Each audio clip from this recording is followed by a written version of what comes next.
अस्सलामुअलैकुम। वालेकुम सलाम। Good morning. Good morning. मैं हूँ सिद्रा मीर। मैं हूँ मोहम्मद शुएब। आप मुझे कॉपी क्यों कर रहे हैं? अब नहीं किया ना। शुक्र है नाम आपने अपना ले लिया, ये नहीं कहा मैं हूँ सिद्रा मीर। जहाँ तक कॉपी करने की बात है, पाकिस्तान को कॉपी करने की ज़रूरत है और दीगर मुल्कों को चाहिए कि पाकिस्तान को कॉपी करें। जिस तरह से पाकिस्तान ने कोरोना पर काबू पाया, वैसे ही दीगर ममालिक को काबू पाना चाहिए। कोरोना हार गया है, पाकिस्तान जीत गया है। 15 मार्च से जनाब हो ये रहा है कि जो रेस्ट्रिक्शंस थी उनको ईज ऑफ किया जा रहा है। जो शादी की तकरीबात थी जिनसे मुतालिक पहले पाबंदी थी, अब इजाज़त होगी, इंडोर तकरीबात हो सकती हैं। पहले क्या था, ओपन एयर जो है तकरीबात हो रही हैं। बिल्कुल। और अब ऐसे में शुएब अच्छी खबरें, अच्छी बात है उनके लिए जिनकी शादियां जिनमें रुकावटें थी। अब शादी हॉल्स भी सारी बातें, हालांकि चंगे भले पैसे बच रहे सी नहीं बचाने नहीं थे, ठीक है, आपकी मर्जी है भाई। नहीं, वो फिर रिश्तेदारों के गिले, खानदान वालों के कम अफराद वो वैसे भी रहते हैं, वो वैसे भी रहते हैं, यू नेवर नो, वो नहीं खत्म होते। एनीवेज जी, जो नया नोटिफिकेशन आया है एनसीओसी का, उसके मुताबिक जो तिजारती सरगर्मियां हैं वो बहाल हो रही हैं। पार्क्स के लिए जो महदूद औकात की पाबंदी थी वो खत्म हो रही है। मज़ारात पहले भी ज़ाहिर खोल दिए गए थे, इनसे मुतालिक कहा गया कि एसओपीज़ के तहत जो है वो खुले रहेंगे। सिनेमा घर खुल रहे हैं। पीएसएल मैचेस, इनकी अगर हम बात कर लें, पूल मैचेस में 50% शायकीन को अब इजाज़त है कि जाइए स्टेडियम, मैच एंजॉय कीजिए। और पूल मैचेस के बाद प्ले ऑफ मरहले में हर कोई जा सकता है, यानी जो गुंजाइश है किसी स्टेडियम की, लाहौर का हो या कराची का, उसमें शायकीन जा सकते हैं। और इसके साथ साथ आपको ये बता देते हैं हम कि जो पहले शराइत थी या पहले शर्त थी कि 50% जो अमला है ऑफिस का वो घर से काम करेगा, वर्क फ्रॉम होम, वो खत्म हो गया है। बैक टू बिजनेस, पहुंचो ऑफिस, कम ते लग जाओ हुन, कोई मजाक नहीं। शुएब, हमारे लिए तो पहले भी यही था कि हमें ऑफिस आना है, हमारे लिए अब भी ये तो हम नहीं, लेकिन समा ने भी ज़ाहिर है इस पर कुछ मामलात इस तरह तरीके से देखे थे कि बहुत ज़्यादा रेस्ट्रिक्शंस के साथ, और जहाँ जहाँ पे हमें मामलात ऐसे थे कि डिवाइड करना पड़ा स्टाफ को, वो भी करके देखा। सोशल डिस्टेंसिंग को मेंटेन करने के लिए हमें ज़्यादा फ्लोर्स पे बिल्कुल अमले को डिवाइड करना पड़ा। ऑफिस स्टाफ जो है हमारा, उसको डिवाइड करने के लिए तो ये जो हमने काम किया, चाहे वो समा टीवी ने किया हो, वो इदारों ने किया हो, पाकिस्तान ने किया, वो आपने, यानी हर पाकिस्तानी ने किया हो, तो उसके समरात हमें नजर आ रहे हैं। और अब हम बैक टू नॉर्मल हो रहे हैं। ज्यादा खुश ना हो, 10 मार्च को भी जायजा लिया जाएगा एनसीओसी के इजलास के बाद, और फिर फाइनल फैसला किया जाएगा, लेकिन इंशाल्लाह फैसला ऐसा ही होगा। अच्छा जी, एक और बड़ी अहम खबर, एक और बड़ा दरीना मसला। शुएब, आपने भी देखा, हमने भी देखा कि कुत्ते के काटने के मामलात ऐसे थे कि जिसको सीरियस नहीं लिया जा रहा था, लेकिन अब इसके ऊपर सक्खर बेंच ने एक ऐसा फैसला किया है कि जिसके बाद अब ये जो मामला है इसको सीरियस लिया जाएगा, क्योंकि जिसके हलके में कुत्ते ने किसी को काटा होगा या काटेगा, एमपीए की रुकनियत मुअत्तल होगी इस पर। यानी ये ना किसी की दुश्मनी हो किसी एमपीए से, भाई कुत्ता छोड़ दे, जा भाई काट किया, उसकी रुकनियत मुअत्तल कराने पे ऐसे भी नहीं होना चाहिए। Sindh high court Sukkur bench ने रिमार्क्स दिए हैं, अहम रिमार्क्स हैं। और कल ही के दिन फरियाल तालपुर साहिबा के हलके में कुत्ते ने 5 साल बच्ची को काट लिया था। क्या फरियाल तालपुर साहिबा की रुकनियत मुअत्तल होगी? क्या सेनेट इलेक्शन में वोट डाल पाएंगी वो, यह हम सवाल है। लेट्स सी इसमें आगे चलकर होता है क्या। आई एम श्योर वो डाल पाएंगी, क्योंकि ज़ाहिर है ये मामला इस तरह से नहीं आगे चलते, थोड़ा टाइम लगता है। और रिमार्क्स हैं, अभी ज़ाहिर है उस पर देखेंगे आगे चलकर मामला किस रुख इख्तियार करते हैं। अच्छा जी, बढ़ते हैं आगे। ओकाड़ा से खबर रिपोर्ट हुई है, सालों ने बहनोई पर तशद्दुद किया। अच्छा, तशद्दुद तो किया, लड़ाई झगड़ा तो हुआ, वीडियो बनाई, असलहे के ज़ोर पर हमने देखा कि हाथ और गले में रस्सी बांधी गई, नाक ज़मीन पर रगड़वाई गई। तो ये जो लड़ाई झगड़ा है और उसका इस तरह से एक्सट्रीमिज्म की तरफ बढ़ जाना, ये तजलील, इंसानियत की तजलील, अपने ही रिश्तों की तजलील। कल भी हमने एक वीडियो शेयर की थी जिसमें बहू ने सास पर तशद्दुद किया था, फिर वीडियो उसकी सामने आई थी। तो इस किस्म के वाकयात ना सिर्फ अफसोस का बाइस बनते हैं, बल्कि ये भी शो करवाते हैं कि हमारे मुआशरे में अदम बर्दाश्त का रवैया कितना बढ़ता जा रहा है। और स्पेशली जब बात हो रही है इन लॉज की, इन लॉज के साथ ऐसे रवैयों पर आज हम बात करेंगे कि ये रवैये क्यों है और उस पर कैसे काबू पाया जा सकता है। अच्छा, बढ़ते हैं आगे। कल का ज़बरदस्त मैच, उसकी बात भी कर लेते हैं। कराची वर्सेस इस्लामाबाद, जीत गया इस्लामाबाद, लेकिन जो मीम्स आ रही हैं बड़े ज़बरदस्त भी मीम्स हैं। बड़ा टोटल किया कराची ने, बड़ा अच्छा स्कोर बनाया, और ये एक्सपेक्ट किया जा रहा था, यानी उस वक्त तक जो सोशल मीडिया सारिफीन भी थे वो भी ये शेयर कर रहे थे कि कराची तो जीत जाएगा, लेकिन उसके बाद जो हुआ वो कुछ मीम्स हम आपको इस वक्त दिखा रहे हैं कि इस्लामाबाद और कराची का मैच। अच्छा, ये देखिए कि 2 तस्वीरें शेयर होती हैं कि इस्लामाबाद मैच जीत गया, फिर भी सड़कें सुनसान है, कराची वालों को परवाह ही नहीं है, मैच हार गया, सड़कों पर जश्न जारी है, मतलब वो घूमना फिरना उनका जारी होता है। अच्छा, ये बड़े मजे के, NASA has officially announced that the fans of Karachi Kings has landed back on earth after their successful visit on moon. अच्छा, रीजन इस्लामाबाद ये भी बड़ा मजे का है। try to end match as soon as possible। अच्छा, इसके बाद समा के किसी ने पिक्चर लगाई। वो मतलब है, it's एक फेक पिक्चर है बेसिकली, जिसमें लगा के मैच को जल्दी खत्म किया जाए क्योंकि हमने सोना है इस्लामाबाद के रहायशी जल्दी सो जाते हैं ना, इसलिए। तो जनाब ये इस तरह की न्यूज़ है। सॉरी, हम लोग जरा जल्दी मूव कर गए। एनीवे सिद्रा प्लीज आ जाइए, बैठिए। आपको इस्लामाबाद वालों की तरह जल्दी थी। मुझे जल्दी थी, सोने की जल्दी थी। अच्छा, दूसरा ये कि कुछ ये भी कहा जा रहा है कि एक जो पहले कराची किंग्स में होते थे एलेक्स हेल्स, अब चूंकि वो इस्लामाबाद यूनाइटेड का हिस्सा है तो उनकी वजह से भी ये जीत इस्लामाबाद के हिस्से में आई है। थोड़े रन्स की बात भी कर लेते हैं। तो इफ्तिखार अहमद के 49 और हुसैन तलत के 42 रन, 197 रन का जो हदफ है 20वें ओवर की पहली गेंद पर हासिल कर लिया गया। किंग्स के शर्जील खान की सेंचुरी, बाबर आजम की सेंचुरी, ये तो लगा ज़ाया हो गई। और दैट इज़ द रीज़न कि बहुत ज़्यादा मीम्स बनी कि इतना अच्छा खेल खेला, जीत के बड़े करीब थे, लेकिन इस्लामाबाद उन्होंने जीत जाके छीन ली। अच्छा, जीत इसलिए छीन ली वो इस्लामाबाद को जल्दी थी जीतने की। हमने जल्दी मैच मुकाया। अच्छा, इतनी जल्दी भी नहीं मुकाया, 20वें ओवर की पहली गेंद में मुकाया है। तो लेट्स सी अब आगे वाले मैचेस में हम ज़्यादा आगे चलकर बात करेंगे, क्योंकि आज हमने स्टार्ट पे बात की है कि अगले टॉपिक पे जाते हैं डेफिनेटली। लेकिन जाहिर है ये मैच लोगों ने ज़्यादा एंजॉय टीवी स्क्रीन्स पर किया और इंशाल्लाह आगे वाले मैचेस में ज़्यादा शायकीन जा सकेंगे क्रिकेट ग्राउंड्स में। शायकीन तो आगे जा सकेंगे, लेकिन पाकिस्तान, जनाब पाकिस्तान दुरुस्त समत में जा रहा है। लेकिन ऐसे में सवाल ये कि क्या ताजर मौजूदा दौरे हुकूमत की पॉलिसीज पर मुतमईन है? इस पर गैलप ने एक सर्वे किया है जिसके मुताबिक मुल्क की समत दुरुस्त समझने वालों की शरह 53%, जबकि इस समत को गलत समझने वालों की शरह 47% है। हम आपको ग्राफ भी स्क्रीन पर दिखा रहे हैं जिसके अंदर ये परसेंटेज के साथ बताया जा रहा है। मुल्क में जनाब 61% ताजरों ने कारोबारी हालात को साजगार करार दिया है, जबकि 39% के मुताबिक हालात ठीक नहीं है।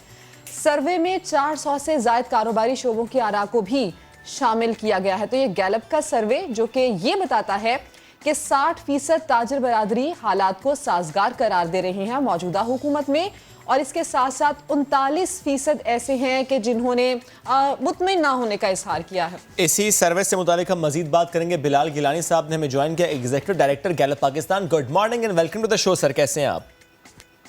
जी अस्सलाम वालेकुम, बिल्कुल खैरियत से, आप कैसे हैं? अल्हम्दुलिल्लाह बिल्कुल ठीक ठाक। और पाकिस्तान दुरुस्त समत में जा रहा है। आपके सर्वे से जब ये मामलात सामने आते हैं तो यकीन जाने बड़ी खुशी होती है।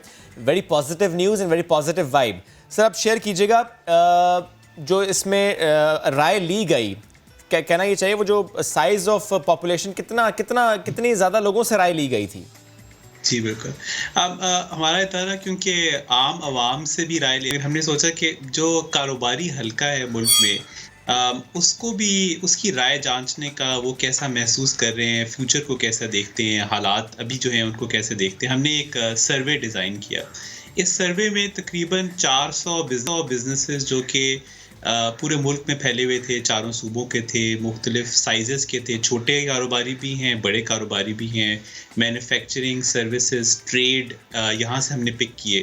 और ये हमने रैंडमली पूरे मुल्क में पिक किए और फिर हमने इनसे एक छोटा सा सवालनामा उनके साथ टेलीफोन के ऊपर एक सर्वे किया। आपने सही बताया, उसमें एक की फाइंडिंग जो हमने देखी वो ये थी कि 53% जो हैं वो ये कहते हैं कि मुल्क की जो सिमत है वो दुरुस्त हो गई है, और 47% का अभी भी ये ख्याल है कि जो हुकूमत और अवाम मिल के जो रास्ता ले रहे हैं वो पाकिस्तान के लिए शायद साजगार नहीं है। अच्छा बिलाल साहब, इस परसेंटेज में जो आप बता रहे हैं मौजूदा दौरे हुकूमत की पॉलिसी से मुतमईन हैं जो लोग, इनमें ख़वातीन की कितनी तादाद है? जी ये क्योंकि सर्वे जो है वो कारोबार के ओनर्स के साथ किया गया, तो हमारे यहाँ क्योंकि ख़वातीन उतना ज़्यादा कारोबार नहीं करती, एक हालिया सर्वे में कोई 5% ऑफ ऑल बिजनेसेस जो थे वो फीमेल ओन्ड थे। तो हमारे भी सैंपल के अंदर तकरीबन 5% ख़वातीन हैं और उनकी राय मेल ओनर से बहुत मुख्तलिफ नहीं है। अच्छा, अब सर मुझे बताएं कि इस सब में अगर हम सूबों का ब्रेकडाउन देखें तो सबसे डिफरेंट जो मामला हमें नज़र आया आपके सर्वे में वो सिंध से आया है। एक तो वो क्या है और वो क्यों है? बिल्कुल बिल्कुल। सो ये जो सवाल था वो मुल्क की सिमत के बारे में था, तो इसलिए इसको सिंध में रहने वाले कारोबारी अफराद की मुल्क की जो सिमत है उसके हवाले से सवाल किया गया। तो इसमें हमने देखा कि सबसे पॉजिटिव या सबसे ज़्यादा ऐसे कहने वाले कि मुल्क की सिमत दुरुस्त है, 72% वो सिंध के कारोबारी थे। हमने इसको थोड़ा डिटेल में देखा। अच्छा। तो हमें ये मालूम हुआ कि सिंध में जो एक्सपोर्ट करने वाले कारोबारी हैं उनकी शरह बाकी मुल्क से बहुत ज़्यादा है। सिंध एक बंदरगाह भी प्रोवाइड करता है, और पाकिस्तान में एक्सपोर्ट्स में जो कि बहुत खुशाइंद बात है, काफ़ी अरसे के बाद एक सुस्त रवि के बाद इजाफा होना शुरू हो गया है। और ऐसा मालूम होता है कि कोरोना की वजह से जो दुनिया भर में कुछ ममालिक कम एक्सपोर्ट कर पा रहे हैं, तो पाकिस्तानी एक्सपोर्टर्स उनकी जगह ले रहे हैं, वहाँ उन मुल्कों में एक्सपोर्ट्स प्रोवाइड कर रहे हैं। तो जो एक्सपोर्टर क्योंकि बहुत पुरुमीद है, उसकी एक्सपोर्ट्स बढ़ भी रही हैं, डेटा भी ये शो कर रहा है, तो इसलिए वहाँ पर उम्मीद की शरह ज़्यादा पाई जाती है। अच्छा बिलाल साहब, जिस तरह से शुएब ने सवाल किया कि सूबों का ब्रेकडाउन क्या बताता है, तो जब आपके पास ये सर्वे की रिपोर्ट आ गई, किस सूबे के ताजिर ज़्यादा खुश थे, ज़्यादा मुतमईन थे? जी, सिंध में हमने ये देखा कि शरह ज़्यादा थी, और उसकी एक मेन वजह ये है कि वहाँ पर एक्सपोर्टर्स की तादाद ज़्यादा है, और एक्सपोर्टर्स को करंट हालात में सबसे ज़्यादा फ़ायदा जो है वो एक्सपोर्टर्स को रहा है। इसमें कुछ गवर्नमेंट की पॉलिसीज़ भी सिग्निफिकेंटली अलाइंड हैं एक्सपोर्टर्स को मदद प्रोवाइड करने में। डोमेस्टिक बिजनेसेस को एक गिला भी रहता है कि हुकूमत जो है वो एक्सपोर्टर्स को ज़्यादा तरजीह दे रही है। इस तरजीह का ये फ़ायदा ज़रूर हुआ है कि पाकिस्तान की एक्सपोर्ट्स बढ़ रही हैं, एक इकॉनमी को एक कुशन मिल गया है, और हम जो बहुत अरसे से एक्सपोर्ट्स बढ़ा नहीं पा रहे थे, ये छोटी सी विंडो ऑफ अपॉर्चुनिटी है। कोरोना की वजह से हर मुश्किल में एक आसानी होती है, तो एक ऐसा हमें मालूम होता है कि मुश्किल में एक आसानी एक्सपोर्टर्स के लिए क्रिएट हो गई है। अच्छा बिलाल साहब, एक बात और बताएं, चूंकि ज़रा इस सर्वे से भी हमें ये नज़र आया कि सिंध के ताजिर खुश, यानी एक्सपोर्ट पर फोकस हमें गवर्नमेंट का नज़र आ रहा है, यानी सेंट्रल गवर्नमेंट का, फेडरल गवर्नमेंट का। दैट इज़ द रीज़न कि यहाँ के ताजिर खुश हैं क्योंकि एक्सपोर्ट से ज़्यादा इनका ताल्लुक है।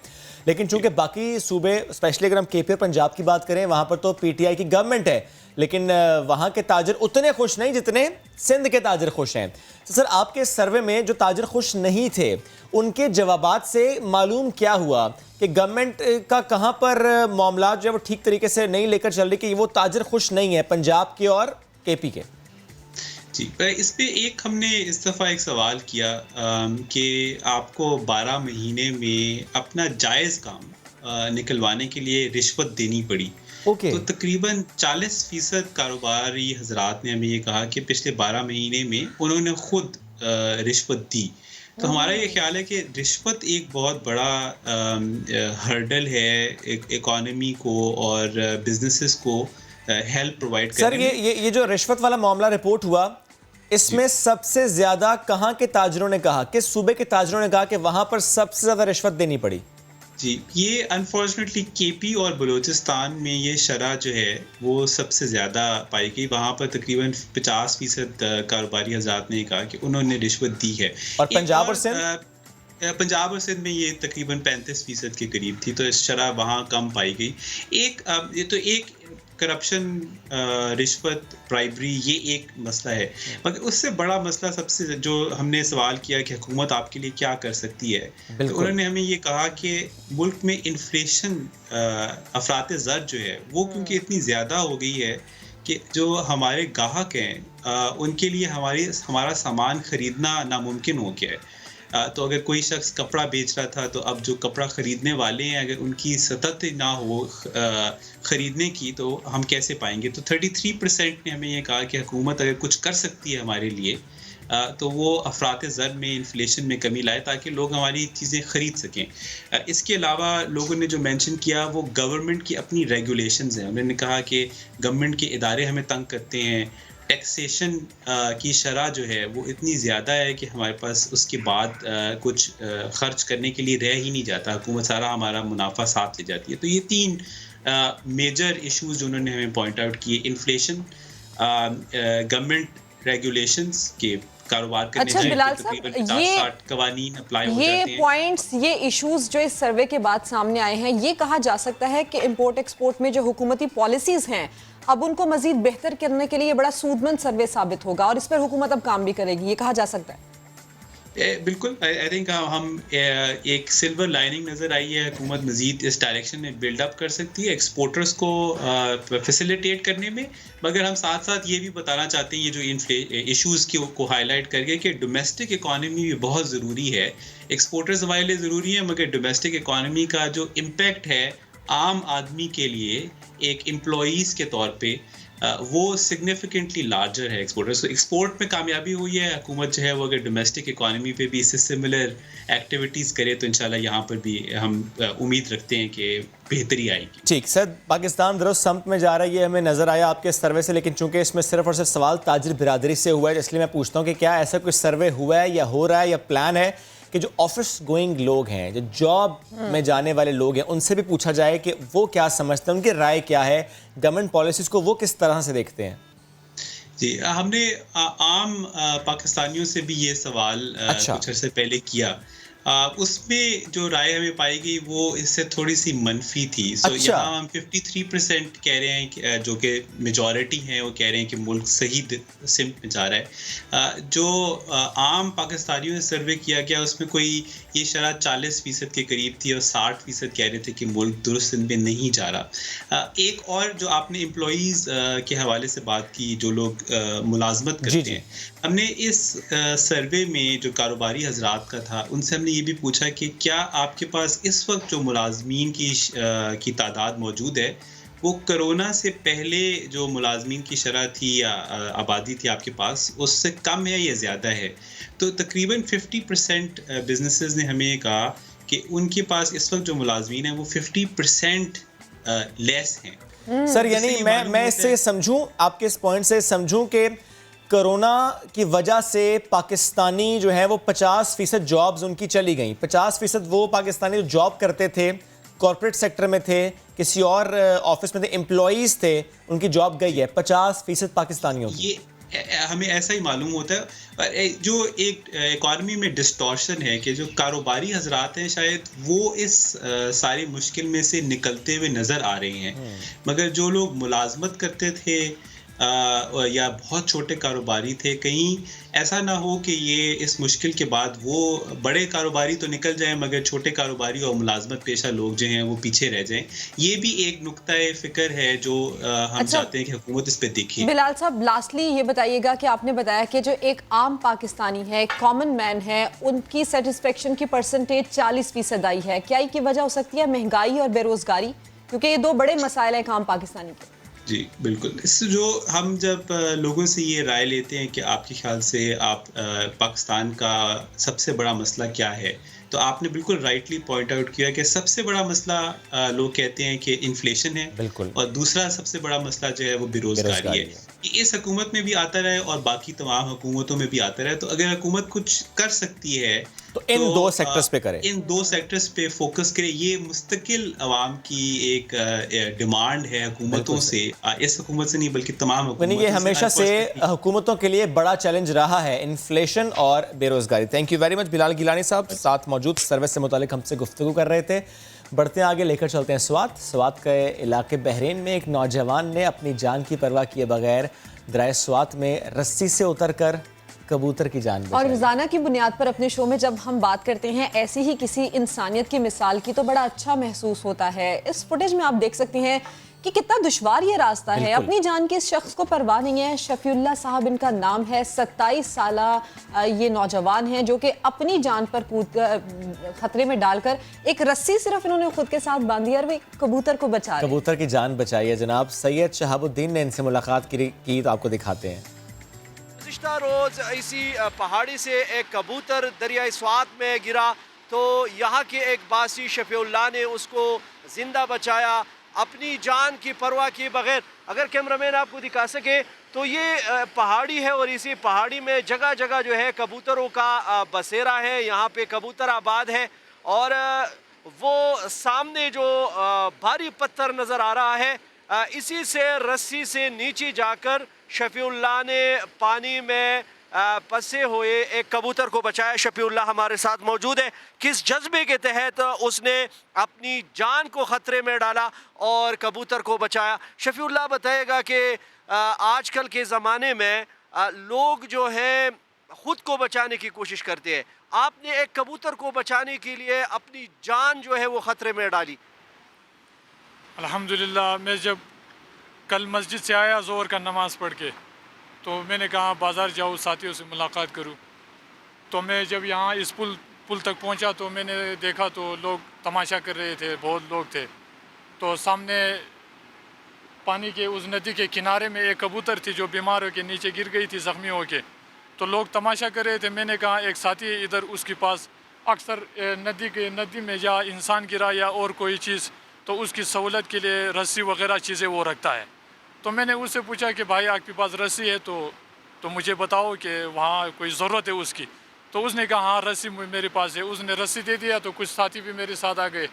तो मैंने उधर जो है ना रस्सी बांध के उस पत्थर पे नीचे आया और इसी जज्बे के साथ उसी टाइम भी उज़ू में था मैं, अल्हम्दुलिल्लाह, इसी जज्बे से कि भाई अल्लाह की रज़ा के लिए ये खिदमत कर रहा हूँ मैं और लोगों को भी जो है ना उनका भी जज्बा बने, इसी नीयत से मैं चला गया। अल्लाह ने मुझे तौफीक दिया, मेरा तो कुछ कमाल नहीं है, तो मैं उसको बचाने में जो है ना कामयाब हो गया। अल्लाह ताला की और मखलूक़ात है तो बेज़बान मखलूक को बचाना भी इंसान ही की ज़िम्मेदारी है कि वो बेज़बान मखलूक को भी बचाए।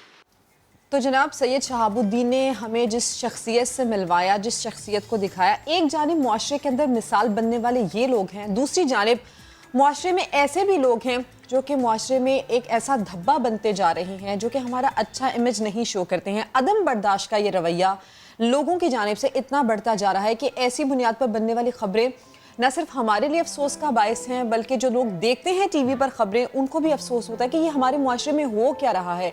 अक्सर ऐसी खबरें सामने आती हैं, शौहर ने बीवी पर तशद्दुद कर दिया, कहीं बहू ने अपनी सास पर तशद्दुद कर दिया, ससुराल वालों पर तशद्दुद कर दिया, या ससुराल वालों ने उन पर कर दिया। हाँ, ये दोनों चीज़ें हैं। अच्छा, इसके साथ साथ सिद्रा, मैं इस खबर को इस तरह से देखता हूँ कि जब पाकिस्तान के पर्सपेक्टिव से हम ये बात करते हैं कि रिश्ता हुआ एक लड़के और लड़की का, तो हम ये कहते हैं वो सिर्फ लड़के और लड़की का रिश्ता नहीं है, वो दो ख़ानदानों को मिलाने की बात है। लेकिन फिर ऐसे कुछ मामलात सामने आते हैं कि वो लड़ाई झगड़ा यानी इन लॉज की रिस्पेक्ट ना करना वो दोनों तरफ से हो सकता है, वो किसी की साइड से भी हो सकता है।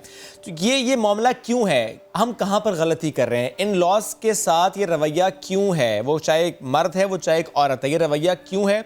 आज हम इस मामले पर बात करेंगे। हमें इस वक्त ज्वाइन कर चुकी हैं स्टूडियोज में Aliya Sarim sahiba. Good morning and welcome to the show. And we have with us Marvi Awan, human right activist है, आपको भी वेलकम कहेंगे। आलिया भाभी, पहले आपसे कमेंट लेना चाहूँगा। कल का दिन जब एक खबर रिपोर्ट होती है, एक वीडियो सामने आती है कि बहू ने सास को तशद्दुद का निशाना बनाया, बाद में वो जो मुलाजमत उसकी वीडियो की वजह से शौहर ने पर्चा कटवा दिया। कल ही के दिन एक और रात में खबर आ जाती है, सालों ने बहनोई को पीटा। अच्छा, पीटा तो पीटा, वीडियो भी बनाई, असलहे का जोर वो भी नजर आया हमें। ये क्या मामला है? इन लॉज के साथ तो ताल्लुकात हमें सीखने हैं कि अच्छे होने चाहिए, बिल्कुल मोहब्बतें बांटनी चाहिए, लेकिन मामलात बिल्कुल बरक्स जा रहे हैं।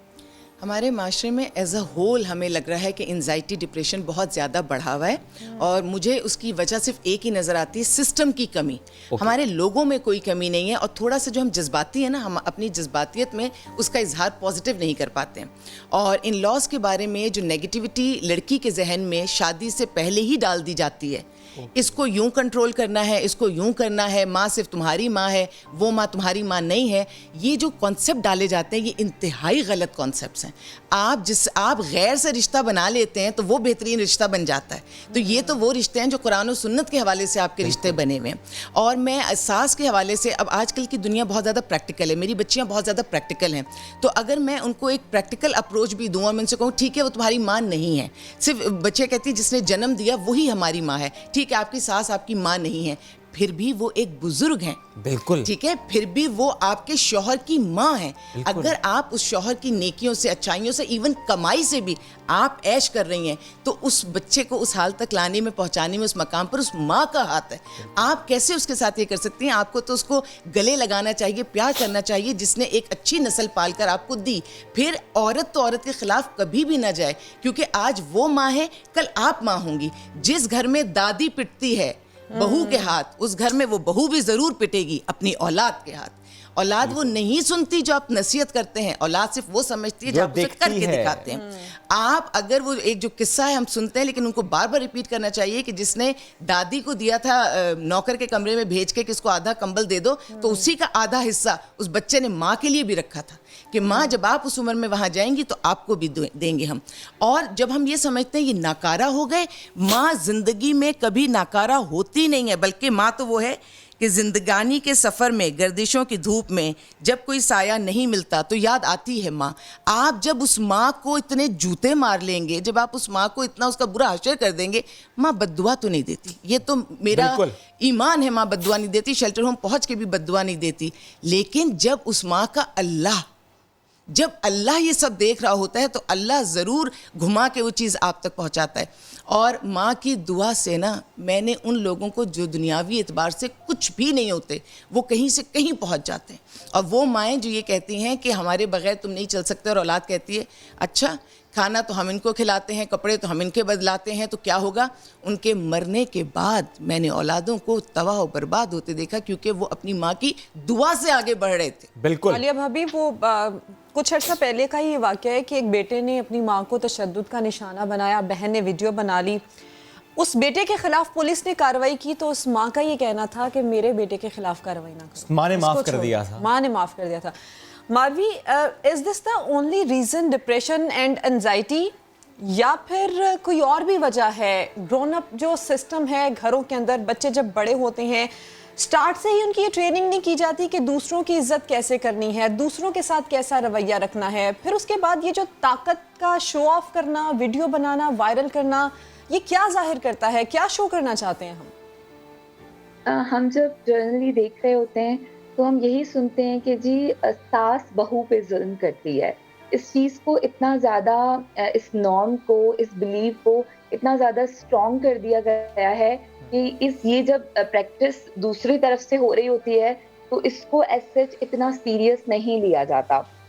मगर अगर हम देखें तो एक बूढ़े माँ बाप, खुसूसन माँ को जिस तरह हम देख रहे हैं कि उसमें ताकत भी नहीं है कि वो अपना डिफेंस कर सके जब उसके ऊपर अटैक हो रहा है, तो ये सिर्फ साइकोलॉजिकल इश्यूज की वजह से या डिप्रेशन की वजह से नहीं हो रहा है। इसमें है कि आप कोई कंट्रोलिंग आपका एटीट्यूड है, आप कंट्रोल करना चाह रहे हो घर को, आप बर्दाश्त नहीं कर रहे हो छोटी छोटी बातों को, और आपको कोई खौफ नहीं है कि मुझे कोई देख रहा है। यानी खुदा का खौफ तक हमने खो दिया है कि वो तो हमें देख रहा है। और जहाँ पर हम जब माँ की बात करते हैं तो उसने एक बच्चे को पैदा किया है, पाला पोसा, बड़ा किया, और उसके साथ जब उसकी ही बीवी घर पे आके ये ज्यादती कर रही है, और अगर वो जैसे हम इसमें देख रहे हैं वाकई में कि चोटें उसके जिस्म पे काफी अरसे से होती थी, लेकिन जवाब ये दिया जाता था कि जी ये गिर गई, इसको जो है फर्श से गिर गई, वॉशरूम में गिर गई। तो यहाँ पर बेटे का भी फर्ज बनता है कि माँ की अगर जिस्म पर छोटी सी भी चोट थी तो उसको इन्वेस्टिगेशन करनी चाहिए थी, उसको ये रवैया रखना चाहिए था कि वो नजरदारी करता कि क्यों मेरी माँ बार बार गिर जाती है। ये इस सारे वाक्य में हमें ये नजर आ रहा है कि हमारे बूढ़े माँ बाप को कितनी ज्यादा तवज्जो की जरूरत है। निगलेक्ट किया सॉरी जाता टू है। इंटरप्यू, ये मारवी एक सवाल मैं करना चाहती हूँ आलिया भाभी आपसे, कि एक तो वजह ये समझ में आती है, दूसरी वजह ये कि कुरान और सुन्नत जो हमें माँ बाप के एहतराम के बारे में बताते हैं, मजहबी तालीमात हमारे घर में बच्चों को जो जिस बारे में बताया जाता है उसमें कमी आती जा रही है। क्या की वजह है? क्योंकि कुरान तो ये कहता है कि जब तुम्हारे माँ बाप बूढ़ी उम्र को पहुंच जाएं तो उनको उफ तक ना कहो। ये उफ कहना भी गुनाह है, उफ कहना भी। और आप ये अंदाज़ा कीजिए कि जहाँ जहाँ अल्लाह ताला ने औलाद पर हुक्म जारी किए हैं ना, माँ बाप पर नहीं किए। क्यों नहीं किए? वो वाले अहकामात की बात नहीं करें, अहकामात तो माँ बाप के बहुत सारे हैं कि औलाद को अच्छा पालो, अच्छी तालीम दो, तरबियत दो, लेकिन जो बार बार तकरार किए ना, औलाद को कहा है कि उफ ना करो, क्योंकि अल्लाह को पता है कि माँ बाप तो जान देंगे और वो औलाद को पालेंगे, ये उसके इंसान की जिबिल्लत में है। पालना। और माँ की फितरत में औरत जो है वो हर हवाले से काबिल एहतराम है, लेकिन लोग कहते हैं ना सिर्फ माँ को ही उस दर्जे पे क्यों, क्योंकि माँ को उस वक्त औरत से निकाल कर उसकी कुर्बानियों की वजह से एक इंतहाई बुलंद दर्जा दिया जाता है। वो लोग जो अपनी और ख़वातीन के साथ ज़रा सा हितक अमेज़ रवैया भी कभी रख लेते हैं, माँ के आगे अगर उन्हें अल्लाह ने समझ और फहम दी है, उफ नहीं करते। और वो इसलिए नहीं करते कि माँ का रुतबा कुर्बानियों की वजह से ऊपर जाता है। तो वो औरत जिसने ज़िंदगी भर कुर्बानियाँ दी, वो क्यों इस लेवल पर गिरी? उसमें कुरान और सुन्नत तो 100% है। उसकी वजह ये कि जिन इलाकों में तालीम नहीं है, ये स्कूल कॉलेज नहीं है, अल्लाह, हमारा मज़हब और हमारा इस्लाम हर जगह है। हमारे पास जो मैंने सिस्टम की बात की वो इसीलिए तकलीफ दे कि सिस्टम किसी एक जगह से ख़राब नहीं हुआ, सिस्टम मेंबर से भी ख़राब हुआ है। मेंबर को जिन चीज़ों को फोकस करना चाहिए था, उसने उन चीज़ों को फोकस नहीं किया। कहीं कहीं पे मेंबर को हम सियासी भी देखते हैं। देखिए हर चीज़ का अपना एक एरिया होता है, अपना एक डोमेन होता है। जिसको देखो अपने डोमेन के अलावा दूसरे डोमेन में जा रहा है। जैसे मेंबर है ना, उसने कुरान, सुन्नत, अल्लाह, रसूल, आखिरत, इनकी बातें करनी है, लेकिन वहाँ से भी कुछ और आवाज़ें आती हैं, कुछ और उनकी चीज़ें समझ में आ रही होती हैं जो नहीं है। अच्छा, इसी तरह अगर मैं स्कूल की तरफ चली जाऊँ तो स्कूल में तालीम के साथ हमें तरबियत भी चाहिए, लेकिन स्कूल को इतना कमर्शियल कर दिया गया है। कैसे कोई स्कूल ये कह देता है कि ये कमर्शियल स्कूल है? स्कूलिंग भी कभी कमर्शियल हुआ करती है, पाकिस्तान में तो ऐसा ही है। तो जब आपने पाकिस्तान का सिस्टम इधर भी खराब कर दिया, उधर इसलिए खराबियां हैं। मैं माँ बाप की तरफ भी आती हूँ कि तरबियत में माँ बाप, यहाँ पे एक नारा है ना, रोटी कपड़ा मकान। रोटी कपड़ा मकान आज कोई बताए तो सही हासिल करना कितना मुश्किल है। फिर हमने औरतों को कहा 50% तुमने भी इकोनॉमी में अपना हिस्सा डालना है। ठीक है, वो इकोनॉमी में हिस्सा डालने के लिए निकल रही हैं, क्या फिर पीछे सेटअप हुआ? तीसरी तरफ हमारे ऊपर अजीबो गरीब प्रेशर्स पड़े हैं कि हमने जॉइंट फैमिली सिस्टम भी तोड़ा है। ये कोई मामूली बात नहीं है जो बार बार कहते हैं। माँ के करीब लाने में नानी दादी का भी बड़ा किरदार होता है। बच्चे को घर में एक नहीं 3-3 माएँ मिलती हैं, अपनी माँ, अपनी नानी, अपनी दादी। इतनी माएँ मिल जाएं तो माँ से दूर जा कैसे सकता है? और कुरान की बात, कुरान में सिर्फ एक माँ नहीं, कुरान में तो हर रिश्ते का हुक्म है। बेशक, अगर आप किसी भी रिश्ते के साथ सिला रहमी करते हैं, आपको उसका अजर सवाल मिलेगा, अजर मिलता है उसका। हमारा फहम, हमारा विजन खोलने की जरूरत है। अच्छे डॉक्टर प्रोड्यूस हो रहे हैं, इंजीनियर प्रोड्यूस हो रहे हैं, पूरी दुनिया में हमारे पाकिस्तानी बच्चे जा रहे हैं और अपना नाम बना रहे हैं, लेकिन बात सिर्फ इतनी सी है कि हम उनको क्या अच्छा इंसान बना रहे हैं। और यही बच्चे यहाँ तबाही फैला रहे होते हैं, इस किस्म के वाकयात हम देख रहे होते हैं। जब ये बाहर जाते हैं तो बिल्कुल डिसिप्लिन होते हैं, इसका मतलब है इन्हें डिसिप्लिन होना आता बिल्कुल, है। बिल्कुल बिल्कुल ठीक है, ये पॉइंट अच्छा है। अच्छा मारवी, एक मुझे बात आप भी बताइएगा, जो जितने केसेस आपने देखे इस वायलेंस से मुताल्लिक, मुझे अपने ऑब्जर्वेशन से बताएं कि अगर उन मामलात को देखते हुए आप ये सोचें कि अच्छा अगर उस मर्द की जिम्मेदारी जो थी कि वो बैलेंस भी रखता, यानी मैं अब सिर्फ मर्द के पर्सपेक्टिव से आपसे बात कर रहा हूँ, क्योंकि ज़ाहिर है ये हुक्म तो है कि वो बीवी को अलग घर नहीं लेकर दे सकता, तो अपने ही घर में अलग जगह, यानी पोर्शन अलग, क्योंकि ज़ाहिर है सम टाइम्स मामलात नहीं बनते, वो किसी तरफ से भी ख़राब हो जाते हैं। तो यहाँ पर एक मर्द की जिम्मेदारी ज़्यादा होती है। तो आपको लगता है कि पाकिस्तानी मर्द ने अगर कहीं पर अपनी वो जिम्मेदारी अदा नहीं की, उसने बैलेंस नहीं रखा, तो फिर मामलात ख़राब हुए? बैलेंस होता तो मामलात इस नहिज पर ना पहुँचते। बिल्कुल, बैलेंस रखना भी बहुत ज़्यादा ज़रूरी है और दोनों के हुकूक देना ही बहुत ज़्यादा ज़रूरी है।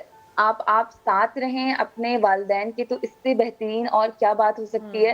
लेकिन अभी अगर हम आज का देखेंगे, मैं खुद नौजवानों में शामिल होती हूँ और बड़ा अफसोस होता है सर्किल में और लोगों से ये बातें सुन के कि जी हम तो फौरन अलग हो जाएंगे, हमें तो हमारे सास ससुर के साथ रहना ही नहीं है, हम क्यों उनकी ये तो खैर सोच ही गलत है। ये हमारी इखलाकियात में आता है, ये हमारी तरबियत में आता है। और यहाँ पर अगर इस तरह का कोई केस किसी मर्द के सामने आ रहा है, क्योंकि जब एक इंसान के साथ उसकी शादी हो रही है, एक औरत के साथ, एक लड़की के साथ उसकी शादी हो रही है, तो उसको नहीं पता कि उसके ख्यालात क्या हैं, शादी के बाद ही पता चलते हैं। नहीं मारवी, ये बात अपनी जगह। मैं फिर ये पूछना चाह रहा हूँ आपसे कि फॉर एग्जांपल जो वीडियोस हमारे सामने आते हैं वो एक्सट्रीमिज्म की तरफ होती हैं, वो मारना पीटना, और वो भी ऐसे कि पहले से मामला चल रहे होते हैं, फिर वीडियो सामने आ जाती है। मेरा सवाल सिर्फ इतना से, अगर उस मर्द ने अपनी जिम्मेदारी अदा की होती, बैलेंस रखा होता, और अगर लगता है कि मामलात यहाँ तक बिगड़ जाएंगे, यहाँ तक खराब हो जाएंगे, तो वो अलग रहता या वो अलग मैनेज करता, चाहे घर के अंदर पोर्शन में, चाहे अलग घर, तो आपको लगता है वो सिचुएशन उतनी खराब ना होती जैसा हमने इस वीडियो में देखा जो सास और बहू वाली वीडियो है, और जैसा कि हमने एक और वीडियो में देखा कि सालों का बहनोई पर तशद्दुद, अगर मामला उस तरफ के थे तो? बिल्कुल ऐसा ही है कि अब जिस तरह से ये चीजें हमारे सामने आ रही हैं, और ये चीजें नहीं इस तरह सामने आती हैं, ये तो ये वीडियो आ गई है तो पता चल रहा है, पता नहीं कितनी इस उम्र की खवातीन हमारे, बल्कि इस प्रोग्राम से बहुत सारे लोग, बहुत सारे मर्द हजरात देखें इन मामलात को अपने घर में और वो कोशिश करें कि बैलेंस रखें और इस तरह की सिचुएशन ही पैदा ना हो कि उनके बूढ़े माँ बाप को इस तरह के जुल्म और सितम का सामना करना पड़े। ऐसा मामला हो ही ना कि बाद में फिर एफआईआर कटानी पड़े और बाद में अपनी ही फिर जो बीवी है वो जेल जाए। और इस पे एक रूट कॉज आलिया भाभी लास्ट में ये भी बताइएगा, हो सकता है कि हम अपने बच्चों को एक जिम्मेदार डॉक्टर बनाने की तरफ सोचते हैं, पायलट बनाने की तरफ सोचते हैं, जो जिस भी फील्ड में वो जाना चाहते हैं उस पे हम फोकस करवाते हैं। एक जिम्मेदार शहरी, एक जिम्मेदार बेटा, एक जिम्मेदार शौहर, एक जिम्मेदार बाप, ये ट्रेनिंग में मिस हो जाता है। इसलिए मिस हो जाती है ना कि इसके लिए प्रैक्टिकली हमें बहुत कुछ करना पड़ता है और हम करने को तैयार नहीं हैं। करने को तैयार नहीं, हमें प्रैक्टिकली करके देना होगा। और अभी हम खाली बात कर रहे हैं बेटे माँ घर की, मैं तो कहती हूँ खानदान है ना, अल्लाह का करम एहसान है कि पाकिस्तान में चचा ताया मामू खाला फुप्पी दादा दादी नाना, मोहब्बतों के रिश्ते हैं, बहुत सारे रिश्ते हैं। अभी जिस औरत की भी हम बात कर रहे हैं, हम देवरों की भी बात कर रहे हैं, जेठ की या जिसकी सालों की बात करें, वो निज़ाम कहाँ है, हमारा फैमिली सिस्टम कहाँ है। एक सिस्टम तो हुकूमत को बुरा कह रहे हैं, लेकिन जो फैमिली सिस्टम था, प्रेशर जो था, अब एक मासी को पता है कि ये इस बुरी तरह पिट रही हैं, क्या उस घर में आने वाले जो आपके और दोस्त अहबाब रिश्तेदार, उन्हें नहीं पता था? उस माँ ने किसी से जिक्र नहीं किया था, क्योंकि मैं शेल्टर होम रन करती हूँ, इन माओं को रखती हूँ, तो मैं जानती हूँ कोई इनके मामले में इसलिए नहीं बोलता कि हमने अगर बोला तो ऐसा ना हो कि इस बूढ़ी खातून की जिम्मेदारी हम पर आ जाएगी। जब ये कहते हैं कि ये वहाँ खड़े खड़े गलाजत कर देती हैं, ये बात नहीं सुनती, तो मैं कहती हूँ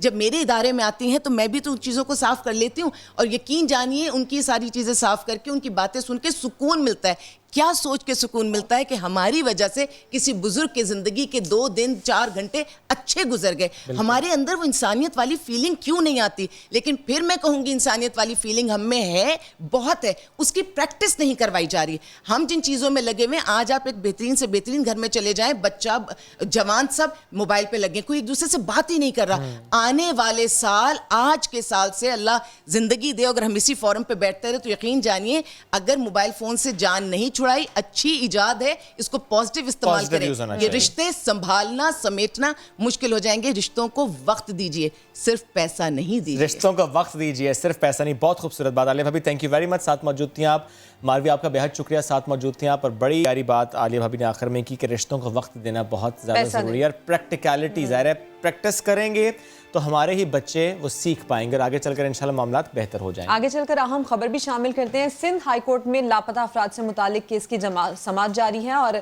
लापता बाप बेटे की अदम बाजियाबी पर अदालत आईजी सिंध पर बरहम हुई है। अदालत ने वफाकी सेक्रेटरी दाखिला को तलब कर लिया। इरफानुल हक से बात कर लेते हैं। इरफान, इस समाअत के मौके पर अदालती रिमार्क्स क्या रहे और क्या अहकाम दिए गए? देखिए, मुख्तलिफ रिपोर्ट से पुलिस की जानिब से आई थी, वो उस पर अदालत ने अदम इत्मीनान का इजहार करते हुए आईजी सिंध को तलब किया था और आईजी सिंध से मुकालमा हुआ, काफ़ी सख्त और रिमार्क्स दिए। अदालत ने ये भी रिमार्क दिए कि जो जीआईटी के जो पेपर्स आते हैं उस पर दस्तखत नहीं होते, आखिर वक्त में दस्तखत करके जीआईटी के पेपर्स पेश कर दिए जाते हैं। पुलिस की परफॉर्मेंस जो है उसको देखने की ज़रूरत है। लापता अफराद का मामला इंतहाई संगीन है। अगर वफाकी इदारे और जो सिंध पुलिस है उस मामले को संजीदगी से देखे, जिस पर आईजी सिंध ने यकीन दिलाया कि अगर किसी किस्म की कोताही हो रही थी तो अब नहीं होगी, अब वो खुद इस मामले को देखेंगे। इस मौके पर मोहम्मद नवाज जो लापता था 2009 से, वो अब बाजियाब होकर आज अदालत में पेश हुआ है, बल्कि उसने अदालत को बताया कि उसे किस तरह कैद में रखा गया था और ताहम वो ये नहीं बता सका कि उसे कहाँ रखा गया था। ताहम ये जरूर उसने बताया कि आंखों पर पट्टी होती थी और उसे जंजीरों से बांध दिया जाता था। अदालत ने वफाकी हुकूमत को हिदायत की है कि जो हिरासती मराकज़ हैं लापता अफराद से मुतालिक, मुख्तलिफ मुल्ज़िमान से मुतालिक, वहाँ की तफसीली रिपोर्ट हिरासती मराकज़ की न सिर्फ पेश की जाए, बल्कि अदालत ने वफाकी सेक्रेटरी दाखिला को भी आइंदा समाअत पर ज़ाती तौर पर और इसके साथ साथ आईजी सिंध को ये भी कहा कि आप सीनियर ऑफिसर हैं, इस मामले को आपको देखना चाहिए था। इरफानुल हक, खबर की तफसील के लिए आपका शुक्रिया। कोरोना कहां कहां पर हार गया और कहां कहां पर हार रहा है, इससे मुतालिक करेंगे बात, लेकिन ब्रेक के बाद।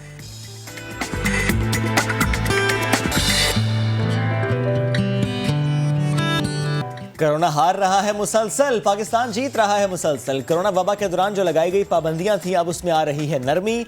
जो महदूद मामलात थे, सरगर्मियाँ महदूद रखी जाएं, उससे मुतालिक अब कहा जा रहा है कि 15 मार्च से ऐसी कोई रेस्ट्रिक्शन नहीं होगी। ये बड़े बड़े फैसले एनसीओसी की जानिब से लिए गए हैं।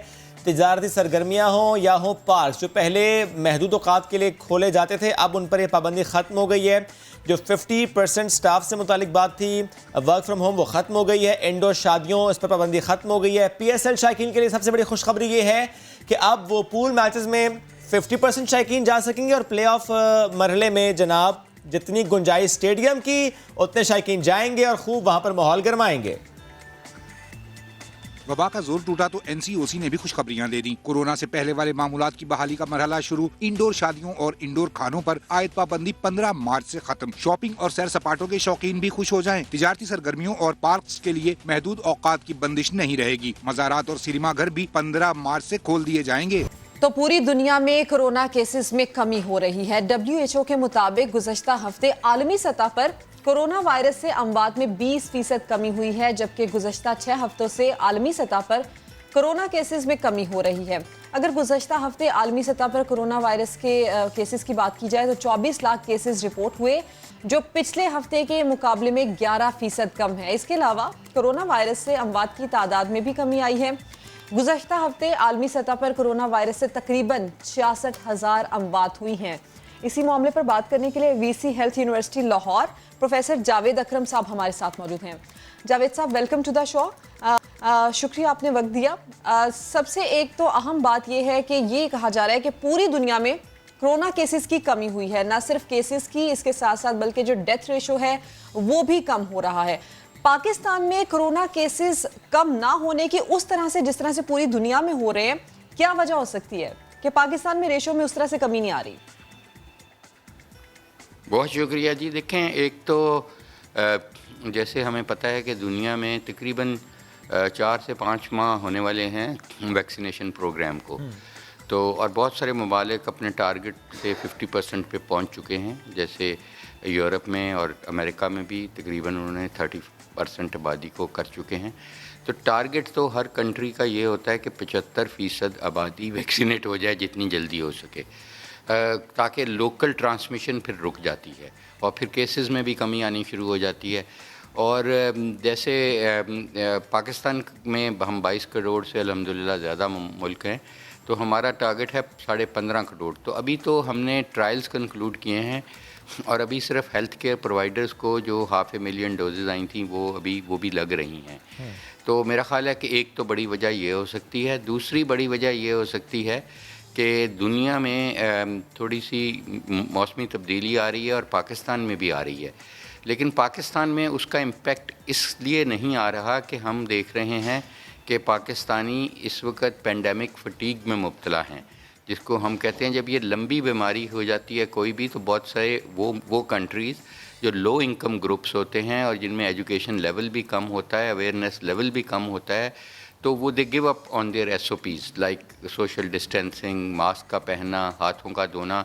तो ये तो अब एक तरीक़ का हिस्सा लग रहा है। अब आप अपना कैमरा कहीं भी भेजेंगे किसी जगह भी, तो ये चीज़ें नहीं ओबे हो रही, किसी मस्जिद में भी नहीं हो रही, किसी सेलिब्रेशन में भी नहीं हो रही और किसी पार्टीज़ पे भी नहीं हो रही।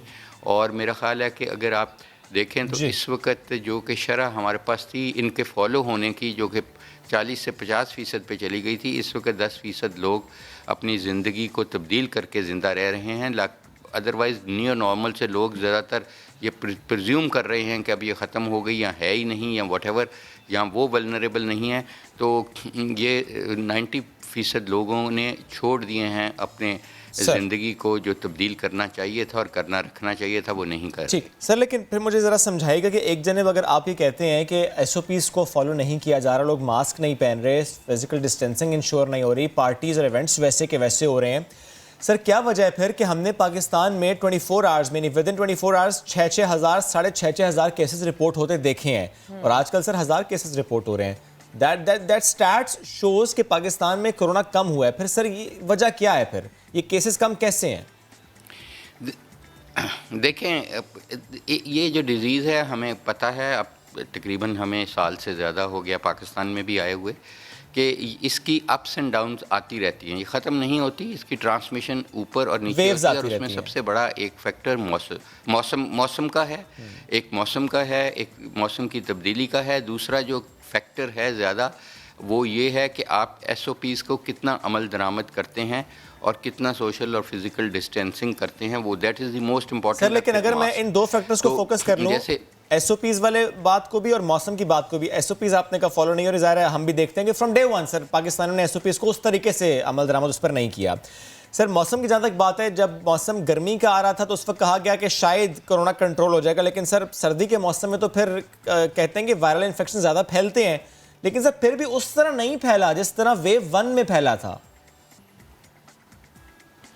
देखें, एक चीज़ ये है कि देखें पाकिस्तान में वैसे ही अगर आप देखें इसकी नेचुरल हिस्ट्री डिज़ीज़ की, तो पाकिस्तान में अल्हम्दुलिल्लाह उस तरह केसेस नंबर्स भी नहीं हुए जिस तरह वेस्ट में हुए हैं, और नंबर 2 हमारे उतनी शरह अमवात नहीं है, और उसकी वजह अल्लाह के फ़ज़ल और करम के बाद ये है, मेरा ख़्याल है कि हम वल्नरेबल हैं to all these infections right from the childhood. हम ज़्यादा चाइल्डहुड से हमारे EPI प्रोग्राम और नहीं, इम्यून सिस्टम हमारा स्ट्रॉन्ग तो नहीं कहूँगा, मोर चैलेंज होता रहता है, चैलेंज होता रहता है। देखें, इम्यून सिस्टम का ज़्यादा होना तो ज़्यादा नुकसान देता है, क्योंकि जो ये वायरस है ये खुद नहीं मारती, आपका immune reaction to the virus मारता है। जब आप इम्यून चैलेंज जो आपको बॉडी को होता है और आप साइटोकाइन स्ट्रॉम बना देते हैं, एक आंधी आ जाती है इन्फ्लेमेटरी मीडिएटर्स की, तो उसकी वजह से तो मैं कहूँगा कि इम्यून सिस्टम हमारा चैलेंज क्योंकि होता रहता है तो वो ट्यून्ड होता है,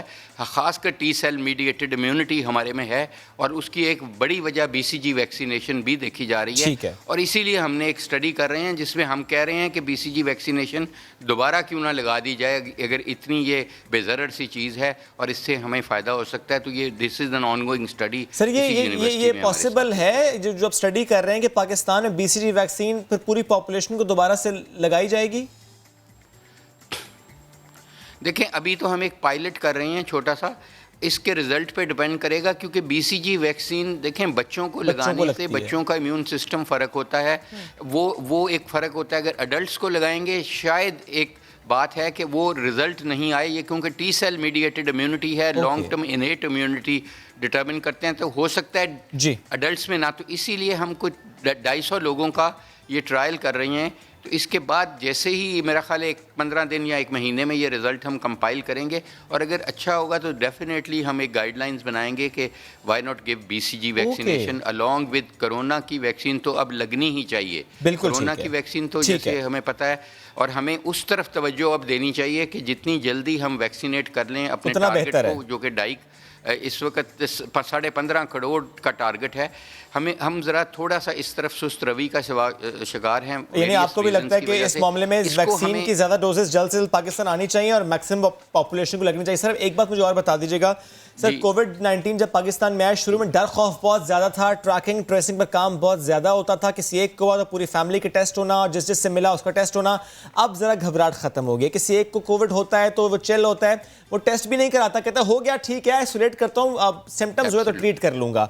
सर मुझे बताएं कि क्या ऐसी भी कोई स्टडी पाकिस्तान में हुई है कि कोविड-19 जिस तरीके से फैला, इस वक्त कितने फीसद पाकिस्तान की आबादी कोरोना निपटा चुकी है? देखें, हमारा एक स्टडी हुई है, ये सीरो प्रेवलेंस की स्टडी, उसमें हम ये अभी नहीं हुई है, कुछ 4 माह पहले हुई थी, लेकिन अब आई एम श्योर के नंबर्स बढ़ गए होंगे। उसमें उस वक़्त कोई 25% तकरीबन आबादी को sero prevalence adult population was positive.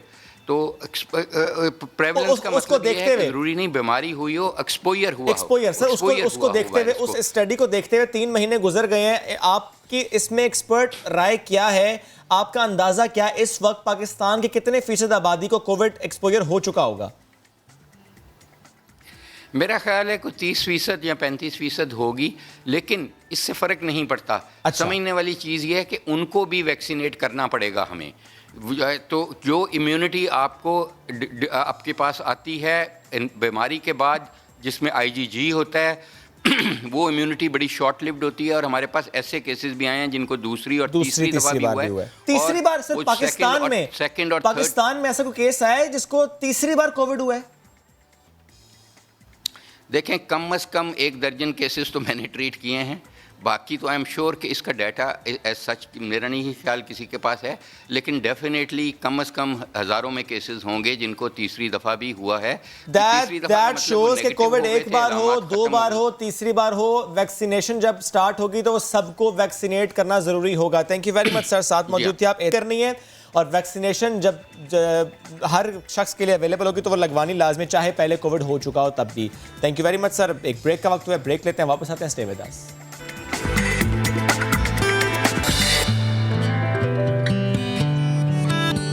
PCR break कितने टाइम का है हमारे पास? श्वेब कब तक वापस आ रहा है? अच्छा 3-4 मिनट हैं। ओके, मैं सोच रही हूँ मैं जरा अपना मेकअप फ्रेश कर लूँ, थोड़ा मुझे गड़बड़ लग रहा है। मुझे ये भी लग रहा है कि मेरी ज्वेलरी बहुत कम आ रही है। क्या मैं ये पहनूं क्या? पीसीआर अगर टाइम है हमारे पास तो मैं जाकर चीज़ें चेंज करके आ जाऊँ। मैं देख लेती हूँ वहाँ जाकर के ये अच्छा लग रहा है चेंज करके, या मैं मेकअप आर्टिस्ट को लेकर आती हूँ वहाँ पर। बस 2 मिनट में आ रही हूँ।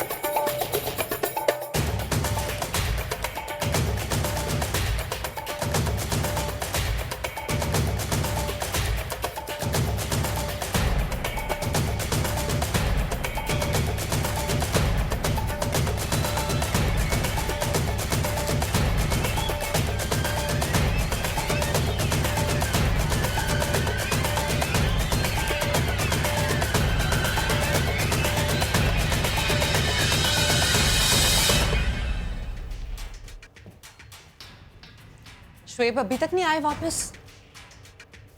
पीसीआर मेरा मोबाइल फोन, मेरी ज्वेलरी, यार मेरे गोल्ड के इयररिंग्स हैं, मेरी माला है, मेरा मोबाइल है, कहाँ पर गई ये सारी चीजें? ये बहुत परेशानी वाली बात है।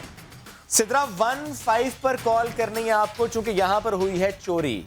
लेकिन श्वेब 15 पे कॉल करने से क्या होगा? इस सब से कैसे पता चलेगा चोर कौन है? आज इसी की बात तो हम करने के लिए यहाँ पर आए। मैंने भी पहन रखी है क्राइम सीन यूनिट की वर्दी। सिंध पुलिस का क्राइम सीन यूनिट जदीद इक्विपमेंट से आरास्ता है। अब इंटरनेशनल स्टैंडर्ड्स पर काम हो रहा है। इसी सीन से एविडेंस कलेक्ट होगा। ये जो एविडेंस कलेक्शन है इसका बहुत अहम रोल होता है इन्वेस्टिगेशन में। तो आज आपको दिखाएंगे कि सिद्रा की जो चीजें यहाँ से चोरी हुई हैं, मोबाइल फोन हो या ज्वेलरी हो, चोरी तो हो गई, चोर बच सकता है सिंध पुलिस के क्राइम सीन यूनिट से या नहीं? तो इसके लिए अब इसे डिक्लेयर करवाएंगे क्राइम सीन और बुलाते हैं क्राइम सीन यूनिट को और देखते हैं सिद्राज उनकी वर्किंग। तो आइए आप मेरे साथ आइए।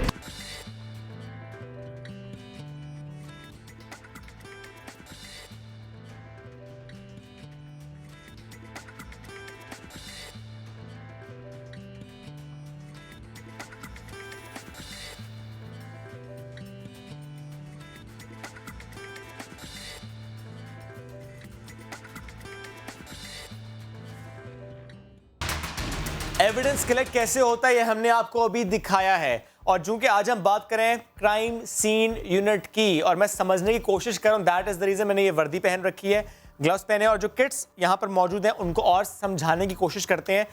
कराची में कितने क्राइम सीन यूनिट्स हैं, उनकी फंक्शनिंग कैसी होती है, उसमें अमला कितना होता है, हर शख्स का इंडिविजुअल सतह पर काम क्या होता है, ये समझने के लिए क्राइम सीन यूनिट के हेड अयाज अली साहब साथ मौजूद हैं। उनसे हम बात करते हैं। अयाज साहब, थैंक यू वेरी मच, आप हमारे सेट पर आए, आपने एविडेंस कलेक्ट किया। थोड़ा सा प्लीज़ बताएं, there are so many boxes, ये हर बॉक्स का ज़रा सा मुझे वर्किंग समझा दें। ये छोटी छोटी सी और बड़ी बड़ी सी चीज़ें हैं, इसका काम क्या है? जी, ये हमारी क्राइम सीन की किट्स वगैरह हैं, ये हर किसी की एक अपनी वर्किंग है, जिसमें लाइट सोर्सेज है हमारे पास, डीएनए कलेक्शन के हैं, फिंगरप्रिंट्स कलेक्शन के, फिंगरप्रिंट्स लिफ्ट करने के हैं, और मैग्नेटिक वगैरह जो पाउडर्स वगैरह कागज़ वगैरह पे यूज़ होते हैं वो अलग होती है, और पाउडरिंग की टेक्निक्स वो अलग होती है। तो ये हमारी सारी एक छोटे से छोटा क्राइम हो या बड़े से बड़ा क्राइम हो। फॉर एग्जांपल सर, ये ऑरेंज लाइट है, जी हाँ, क्या मकसद है इसका? इसका ये हमें हमेशा क्या होता है कि अब जैसे रेड पे हम रेड लाइट यूज़ नहीं कर सकते हैं, ठीक है, हमेशा अपोजिट कलर यूज़ करते हैं कि वो एक अब हेयर एक गिरा हुआ है तो हम ब्लैक लाइट उसको यूज़ नहीं करेंगे, हम वो रेड होगी या अल्ट्रा वायलेट लाइट्स होंगी या यूवी लाइट्स होगी, हम उसको यूज़ करके देखेंगे, वो एक अलग से एविडेंस नज़र आती है। यानी वो फिंगरप्रिंट भी हो सकता है, वो हेयर भी हो सकता है, वो कुछ और ड्रॉप भी हो सकता है। जैसे बुलेट्स वगैरह के एमपीडी जो खोल वगैरह गिरे हुए थे वो एक आम हमें आंखों से नज़र नहीं आते, वो इस लाइट सोर्सेज की मदद से हमें वो एक विजिबल नज़र आते हैं, जिससे हम जिस एविडेंस को हम कलेक्ट कर सकें इजीली। ठीक सर, ये तो हो गया लाइट्स। अब बता दें, ये जो ये वाला बॉक्स है ये इसमें 3 छोटे छोटे से और बॉक्सेस हैं, इनका क्या ये हमारे मैग्नेटिक पाउडर्स होते हैं। जैसे कोई हमें कागज़ वगैरह, जैसे आपने देखा कि अभी एक एविडेंस हमने उठाई कागज़ पे, अमूमन क्या होता है कि कागज़ पे एविडेंस आंखों से नज़र नहीं आती। ये फिर मैग्नेटिक पाउडर होता है जिसको हम यूज़ करते हैं। असल में ये 3 पाउडर इसीलिए होते हैं कि कागज़ हर कोई अपना अपना कलर होता है। सही। तो उस अपोजिट कलर में हम जब पाउडर यूज़ करते हैं तो एक हाईलाइट, एक एविडेंस हमें विजिबल नज़र आ जाती है। फिर हम इसको टेप के ज़रिए सिक्योर कर देते हैं, देन फिर हम आगे प्रोसेस के लिए भेज देते हैं। सर मुझे बताएं कि जिस तरह आप लोग यहाँ पे पहुँचे, जैसे ही मालूम हुआ कि हमने इसको एक्सप्लेन करना है, सबसे पहले एक खातून थी जिन्होंने तस्वीरें ली थी। तो हम इसको यूँ समझें कि जब भी कोई क्राइम सीन होता है तो सबसे पहले वहाँ पे फोटोग्राफी होती है। जी हाँ। तो क्या रोल है सर इसका? सर इसमें ये होता है कि फर्स्ट ऑफ ऑल जो आपका जो क्राइम सीन है वो किस पोजीशन में है, ओके, ठीक है। उसकी बिफोर एंड आफ्टर फोटोग्राफी इसीलिए होती है कि कोर्ट ऑफ लॉ में हम एक चीज़ को जस्टिफाई कर सकते हैं। उसमें हमें बिफोर अपना टेक्निक्स से हमें क्या चीज़ें मिली, आफ्टर टेक्निक में हमें क्या चीज़ें मिली। ओके सर, एक और बॉक्स भी है, अगर प्लीज़ इसकी वर्किंग भी मुझे एक्सप्लेन कर दें कि इसका क्या रोल होता है। ये फिंगरप्रिंट्स टेकिंग किट कहलाती है, जो हमें सस्पेक्ट लेने में इजी होता है। जितने भी हमारे जवान यूनिट क्राइम सीन में काम करते हैं वो बाकायदा ट्रेंड है। ओके। ये हम सस्पेक्ट किट इसलिए रखते हैं कि हम आगे फैसिलिटीज़ दे सकें। ओके। बहुतों को ये होता है कि स्पेसिमेन लेने में वो ज़रा दूसरे स्टाइल में लेते हैं, जो रेजिस वगैरह विजिबल नज़र नहीं आती। चलिए फिर हम यूँ करते हैं सर कि जो हमारे सेट से एविडेंस कलेक्ट हुआ है, उस एविडेंस से क्या क्लू मिलता है, इसकी बात करने के लिए मैं उस एविडेंस को यहाँ पर लेकर आता हूँ। तो ये वो तमाम एविडेंस है जो इस सेट से कलेक्ट हुआ है। सर तो प्लीज़ इसको भी एक्सप्लेन करते जाएं कि क्या कुछ कलेक्ट हुआ है हमारे सेट से और उसका क्या मकसद हो सकता है, स्टार्टिंग फ्रॉम दिस। ये हमारे पास तकरीबन 12 से 14 पार्सल कलेक्ट हुए हैं जो एक मुलजिम की आइडेंटिफिकेशन तक हम पहुंच सके। अच्छा, क्या क्या है उसमें? उसमें फिंगरप्रिंट्स हैं और डीएनए है। जो आपने किट्स वगैरह देखी, उसमें सस्पेक्ट जो होती हैं किट्स वगैरह जो हमने आपको बताई, उसमें अमूमन क्या होता है कि जब चोर एक आता है, ज़ाहिरी बात है वो घर का हो सकता है, ठीक है। अब यकदम हम बाहर आइडेंटिफिकेशन नहीं करेंगे, इसीलिए हमें ये होता है कि ये सस्पेक्ट किट हमें इसीलिए काम आती है कि ऑन द स्पॉट जो लोग बैठे थे, अच्छा, ठीक है ना, उसके हमने सैंपल्स ले लिए। सैंपल ऑन द स्पॉट ही कर लेते हैं? हाँ। ना आईओ की ज़रूरत, ना कोर्ट कचहरी के चक्कर, वहीं पे दूध का दूध और पानी का पानी? नहीं, ऐसे भी नहीं है क्योंकि ये काफ़ी चीज़ें हमारे, वी आर कलेक्टिंग अथॉरिटी, ठीक है। मैं बीइंग एक एक्सपर्ट, फिंगरप्रिंट एक्सपर्ट भी हूँ, हैंड राइटिंग एक्सपर्ट भी हूँ और क्राइम सीन एक्सपर्ट भी हूँ। ओके। तो ये आगे की जो इन्वेस्टिगेशन होती है वो मैं आपको ब्रीफ करना चाह रहा हूँ, क्योंकि सस्पेक्ट लेने का मकसद होता है कि ऑन द स्पॉट जितने भी बंदे मौजूद हैं और जो हमने अपना लैटन इम्प्रेशन जो हमें फिंगरप्रिंट्स वगैरह मिले हैं वो हम आया मैच कर सकें, जो आया एक जगह अपना क्राइम सीन पे जो बंदे मौजूद थे, आया वो किसने हाथ लगाया है। यार सब थैंक यू वेरी मच, साथ मौजूद थे आप। और जो उन्होंने कहा कि एविडेंस कलेक्शन और ज़ाहिर है मुल्जिम या मुजरिम तक पहुंचना, उसमें एविडेंस का एक अहम रोल होता है। आप ज़रा आगे बढ़ते हैं और एक ऐसा केस जो कि आपको भी याद है, मरवा कत्ल केस, कराची की नन्ही मरवा जिसे मसल दिया गया, जिसे कत्ल कर दिया गया, लेकिन एक छोटे से एविडेंस ने जो कि क्राइम सीन यूनिट ने ही कलेक्ट किया था, एक छोटे से एविडेंस ने किस कदर इस प्रोसेस को तेज़ किया कि बहुत जल्द कानून नाफिज करने वाले इदारे असल मुजरिम तक पहुंच गए। वो एविडेंस और उस तक पहुंचना वो क्या था, ये बताएंगे आपको सिद्रा। नाजरीन, मरवा रेप केस पर बात करने के लिए मेरे साथ CSU इंचार्ज फिरोजाबाद मुबशिर सईद साहब मौजूद हैं। सर, मरवा रेप केस वो केस जिसमें CSU का बड़ा अहम किरदार रहा, आप ये बताइएगा क्राइम सीन पर जब आप पहुंचे एविडेंस किस तरह से कलेक्ट हुए और ये एविडेंस कितने मददगार साबित हुए जो आपने आईओ को पहुंचाए आगे? मसला ये, जिस टाइम हम लोग पहुंचे थे, हमें कॉल आई तो हम लोग पहुंचे, उस टाइम पे इसकी बच्ची की जो है डेड बॉडी वहाँ से उठा के और हॉस्पिटल शिफ्ट कर दी गई थी। वो कौन सा एक एविडेंस था जिसने मुजरिम तक पहुंचने में इस केस को आसान किया? उसमें सबसे पहले तो ये है कि बच्चे के जो पहने हुए थे कपड़े वो वहाँ से मिले थे हमें, जिसमें उसकी शर्ट थी और बच्ची की वो दुपट्टा था ग्रीन कलर का, वो मिला। वो ये सारे हम लोगों ने डीएनए कलेक्ट किया। डीएनए कलेक्ट करने के बाद फिर उनसे जब ये सब कुछ होने के बाद जो है हम लोगों ने इनके फिर फिंगर भी मैच किए, क्योंकि ये अब्दुल्ला वल्द अब्दुल हकीम जो है ये इसका घर था और ये फैज़ मोहम्मद उर्फ फैज़ू जो है ये इसका दोस्त था। अब्दुल्ला जो है इसको लेके आया था अपने घर में, और फिर बाद में जो है इस बच्ची को रेप किया। रेप करने के बाद इसका जो साथी था फैज़ उर्फ फैज़ू, ये इसको भी साथ में लेके आया था। तो इन लोगों ने दोनों ने रेप करने के बाद उस बच्ची को वहीं पे मौके पे ही मार दिया था। मारने के बाद उसके बाद ये फैज़ इसको बच्ची को उसमें बोरी में बंद करके और लाश को बाहर उधर ट्रॉली में रख के और फेंक के आया था ग्राउंड में। उनके फेंकने के बाद जो है इन लोगों ने निशान मिटाने की कोशिश की थी, लेकिन ये कि जाहिर सी बात है डीएनए मैच कर गया है। डीएनए मैच करने के बाद जो है वो रिज़ल्ट इसका सामने आ गया, क्योंकि उसमें बच्ची की भी कंडीशन ऐसी थी, जाहिर सी बात है उसको मार दिया था, हालत देखी नहीं गई थी। अभी भी वो याद करके और मैं खुद आपदीदा हो रहा हूँ, क्योंकि मैं खुद जो है साहिब औलाद हूँ। मैं वो दर्द महसूस कर रहा हूँ उस बच्ची का। वो एबनॉर्मल थी बच्ची, और उसका बाप भी जो है थोड़ा सा एबनॉर्मल था। मेरे पास अल्फाज नहीं है कि जो इस टाइम मैं अदा कर सकूँ। ऐसी जब चीज़ें आप देखते हैं, आपने खुद कहा कि आपके लिए बहुत मुश्किल था ये, ऐसे में उस क्राइम सीन से ये ढूंढना, ये इकट्ठा करना कि इस बच्ची के साथ क्या क्या कुछ हुआ, ये कितना मुश्किल होता है? मुश्किल तो है खैर, लेकिन ये कि अब जाहिर सी बात है ये हमारा पार्ट ऑफ जॉब ऐसा है कि हमें एक एक चीज़ को उसको सर्च करना पड़ता है कि आया यहाँ से हमें कोई क्लू मिल सकता है, यहाँ से कोई क्लू मिल सकता है, यहाँ से डीएनए मिल सकता है, यहाँ से फिंगरप्रिंट मिल सकते हैं, यहाँ से दूसरा कोई हमें फिजिकल एविडेंस मिल सकता है। सर, इस केस से हटकर डिफरेंट जगहों पर डिफरेंट नौइयत के वाक़यात होते हैं जिनको आपका CSU का डिपार्टमेंट जाता है जी देखने के लिए, वहाँ से एविडेंस कलेक्ट करने के लिए। ये बताइएगा कि शवाहिद वहाँ पर आप लोगों के पहुँचने से पहले ऐसी क्या गलतियाँ होती हैं कि उनके साथ छेड़खानी हो जाती है, मैनिपुलेट हो जाते हैं, वो सब कुछ, वो कैसी क्या गलतियाँ जो लोगों को नहीं करनी चाहिए, ये बता दें। असल में मसला ये है कि कई लोगों को अवेयरनेस नहीं है। हम मुख्तलिफ मीडिया के थ्रू भी इनको इन्फॉर्म करते रहे हैं, और वैसे अपने अपने प्लेटफॉर्म से भी कि थाने की लेवल पे हमने जो है इन्फॉर्म कर देते हैं कि भाई आप लोग जहाँ पे भी कोई छोटे से छोटा या बड़े से बड़ा कोई भी क्राइम सीन हो जाए तो वहाँ पे उसको आप सिक्योर कर लें। अब उसमें कोई इंटरफेयर नहीं करे, उसको डिस्टर्ब कोई नहीं करे, बस आप छोड़ के बस एज इट इज़ आप पीछे हो जाएं, बैक हो जाएं। अब ये है कि हम लोग जब वहाँ पे पहुँचते हैं तो वहाँ पे हम कई जगह पे ऐसा हुआ है कि घर वालों के नॉलेज नहीं होती है। नॉलेज ना होने की वजह से वो ये करते हैं कि क्राइम सीन को बिल्कुल जो है ख़राब कर देते हैं, वो उसको समेट देते हैं। अब जैसे कि कई जगह पे ऐसा हुआ है कि हम लोग पहुँचे, घर वालों ने जो है वो सामान समेट के और वापस अपनी जगह पे रख दिया।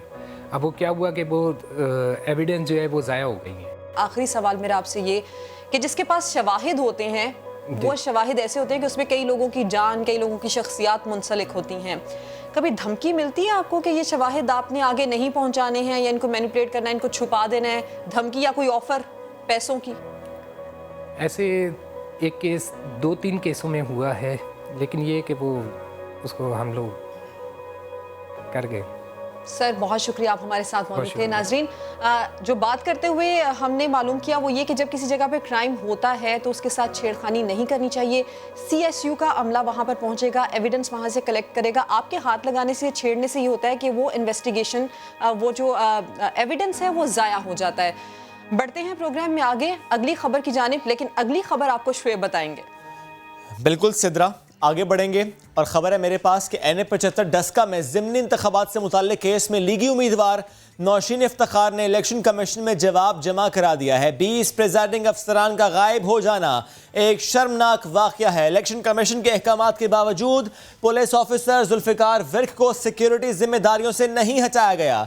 जवाब में यह भी कहा गया है कि मिसाली सजाएं देने से आइंदा इंतखाब में इलेक्शन कमीशन की रिट कायम रहेगी। डिटेल्स हासिल करेंगे, हमें ज्वाइन किया है जुल्करनैन इकबाल ने। जी जुल्करनैन। सिर्फ NA-75 डस्का में दोबारा पोलिंग होगी या नतीजा जारी होगा, आपसे कुछ ही देर के बाद बाज़ाब्ता समाअत इलेक्शन कमीशन ऑफ पाकिस्तान में शुरू होगी। तमाम जो लीगी उम्मीदवार हैं नौशीन इफ्तिखार, उनकी जानिब से अपना जवाब एक तहरीरी अदालत में जमा करवा दिया गया है, जिसमें उन्होंने ये मौक़िफ़ अपनाया है कि जो लोग मुलविस थे इलेक्शन को खराब करने में उनको सख्त से सख्त सजाएं दी जाएं। इलेक्शन कमीशन ने जिस DSP को ओहदे से हटाने का हुक्म दिया था ज़ाब्ता अखलाक की खिलाफवर्जी पर, उसको SP बनाकर पूरे हल्के की सिक्योरिटी का इंचार्ज बना दिया गया। और बीच प्रिजाइडिंग अफसरान का उनका कहना है खासतौर पर जो वाक़या ये एक शर्मनाक वाक़या है, और जो भी इस इंतखाबी अमल की साजिश में धांधली में मुलविस था उसको जब तक सरकारी ओहदे से हटाकर सजा नहीं दी जाएगी तब तक ये मामला जो का तो ही रहेगा, और इंतखाबी अमल का जो मामला है इसमें शफाफियत नहीं आ सकेगी। साथ ही साथ ये भी उन्होंने कहा है कि इलेक्शन कमीशन ऑफ पाकिस्तान पूरे हल्के में दोबारा से पोलिंग करवाए। शुक्रिया जुल्करन इकबाल, आपने हमें अपडेट किया। अब यहाँ पर एक और बड़ी अहम बड़ी अच्छी खबर, और बहुत सारे ऐसे लोग जो कि जिनके लिए खबर बहुत एक क्या कहें उसको लोग सरप्राइजिंग सी खबर होगी, वो इस तरह से होगी कि पाकिस्तान में अब इलेक्शन में धांधली का इल्ज़ाम जो लगता है उसमें हो सकता है काफ़ी हद तक चांसेस कम हो जाए, क्योंकि पाकिस्तान में अक्सर इलेक्शन के बाद ये शिकायत होती है कि कभी वोट गायब होने की खबरें आती हैं, तो कभी अचानक वोट बढ़ जाने की खबरें सामने आती है, कभी बंदे गायब हो जाते हैं, कभी ठप्पों का शोर होता है, तो कभी बैलेट बॉक्स गायब होते हैं, कभी हेर फेर की गूंज होती है, कभी क्या धुंध है, हाँ कभी कभी धुंध, अब तो धुंध भी आ जाती है, अब तो इलेक्शन में एक और एडिशन हो गया धुंध का। तो जनाब इसलिए वोटिंग को इलेक्ट्रॉनिक करने की तैयारी की जा रही है। पाकिस्तान ने अपनी इलेक्ट्रॉनिक वोटिंग मशीन बना ली है। ये machine national institute of electronics ने तैयार की है। अभी इस मशीन का प्रोटोटाइप तैयार हुआ है। अब सवाल ये है कि क्या जनाब अगले इलेक्शन यानी कि 2023 के इलेक्शन इसमें ये मशीन इस्तेमाल हो पाएगी या नहीं, इसी पर बात करेंगे। कुछ देर में हमें ज्वाइन करेंगे पाकिस्तान तहरीक-ए-इंसाफ के रहनुमा वजीर बराए साइंस और टेक्नोलॉजी फवाद चौधरी साहब भी, लेकिन इस वक्त हमें ज्वाइन किया कंवर दिलशाद साहब ने, साबिक सेक्रेटरी इलेक्शन कमीशन है। आप thank you very much for joining us today.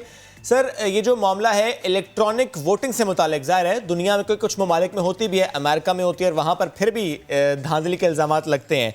मुझे आप बताइएगा कि आपकी नज़र में ये जो मामलात इस तरीके से समत में जा रहे हैं, इलेक्ट्रॉनिक वोटिंग या इंटरनेट वोटिंग या मशीन का इस्तेमाल, क्या इससे मामलात हल होंगे? इलेक्ट्रॉनिक वोटिंग मशीन से तमाम जो हैं इल्ज़ामात जो इलेक्शन कमीशन पर लगते हैं, उनके अमले पर लगते हैं, स्टाफ पर लगते हैं, वो किसी हद तक दूर हो जाएंगे। 90% जो है इलेक्शन शफाफ होने के इम्कानात मौजूद हैं, लेकिन सबसे पहले आपको सूबाई इंतज़ामिया के सरबराहों को काउंट फार करना पड़ेगा, उनको एहतसाब के दायरे में लाना पड़ेगा। आप बेशक इलेक्ट्रॉनिक वोटिंग मशीन लगा दें या जितने मर्जी आपका मामला कर दें, लेकिन अगर सूबे का चीफ सेक्रेटरी और सूबे का IG जो है वो आपके बस में नहीं है, तो वो अपनी मनमानी कार्रवाई करके इलेक्ट्रॉनिक वोटिंग मशीन के डिवाइस को भी नकाब बना देगा।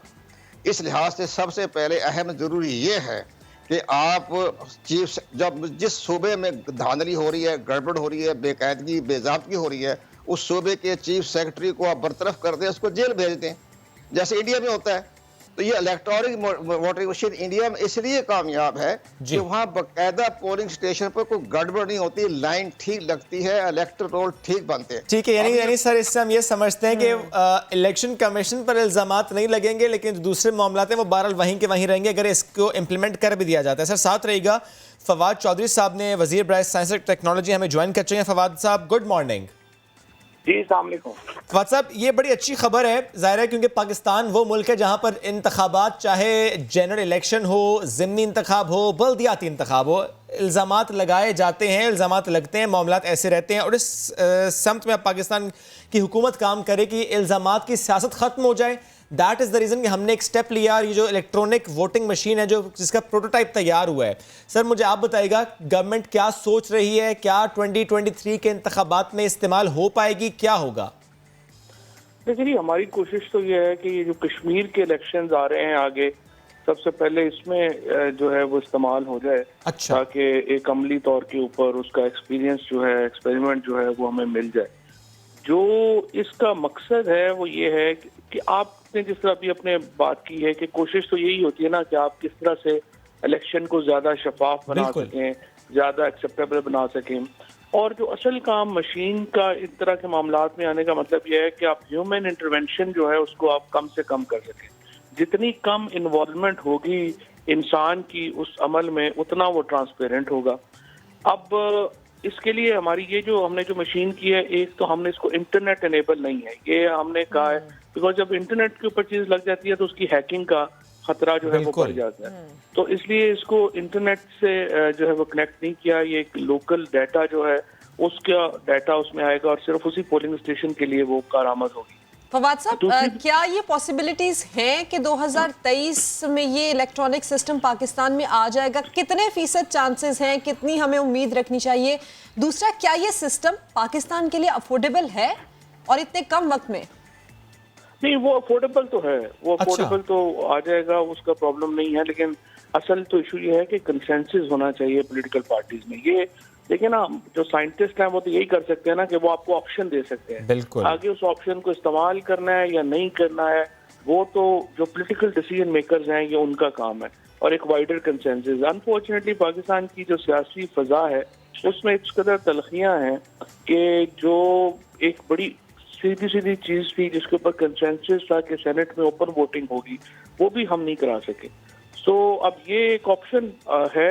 और इस ऑप्शन पर फवाद साहब, क्या ऑपोजिशन से बातचीत हुई है? अब चूंकि इसका प्रोटोटाइप तैयार हो रहा है और ये भी बात की जा रही है कि 2023 तक उम्मीद की जा सकती है कि ये सिस्टम लॉन्च होगा, तो इस सिलसिले में बात हुई है कंसेंसस के लिए? ऑपोजिशन से किसी से राब्ता हुआ आपका? बताया है आपको कि ये करने जा रहे हैं? नहीं, अभी तो जो है ये हम अपना जो मशीन है, वोटिंग मशीन है, इसको मैं एक इंटरनल रिव्यू में मैंने डाला है जिसमें नस्ट, कॉमसेट्स और ये जो टेक्नोलॉजी के हमारे लोग हैं वो इसकी जो सिक्योरिटी एनालिसिस जो है वो कर रहे हैं।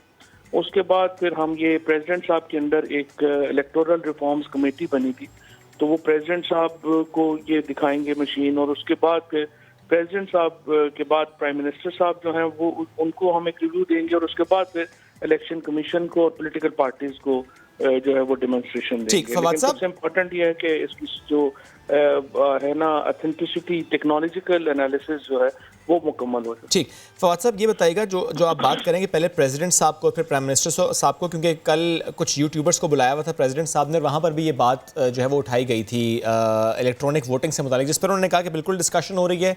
उन्होंने एक बात की सर, उन्होंने कहा कि ये सोचा जा रहा है कि इलेक्ट्रॉनिक वोटिंग मशीन भी इस्तेमाल करें और उसके साथ या तो चिट निकले उसे बैलेट बॉक्स में डालें ताकि डबल चेक हो जाए, या तो उसी चिट को स्कैन किया जाए। इस पर भी प्लीज़ बताइएगा कि क्या गवर्नमेंट सोच रही है कि ऐसा होगा, डबल चेक होगा, डबल वेरीफाई होगा?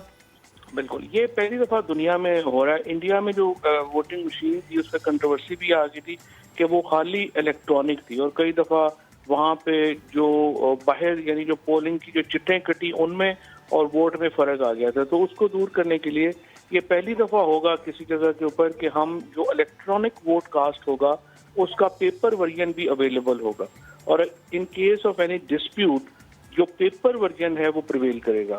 ये जो वोट डालता है बंदा उसी वक्त उसका जो पेपर है वो भी साथ प्रिंट हो जाता है, उसी रोल में वो प्रिंट जो है वो रहेगा।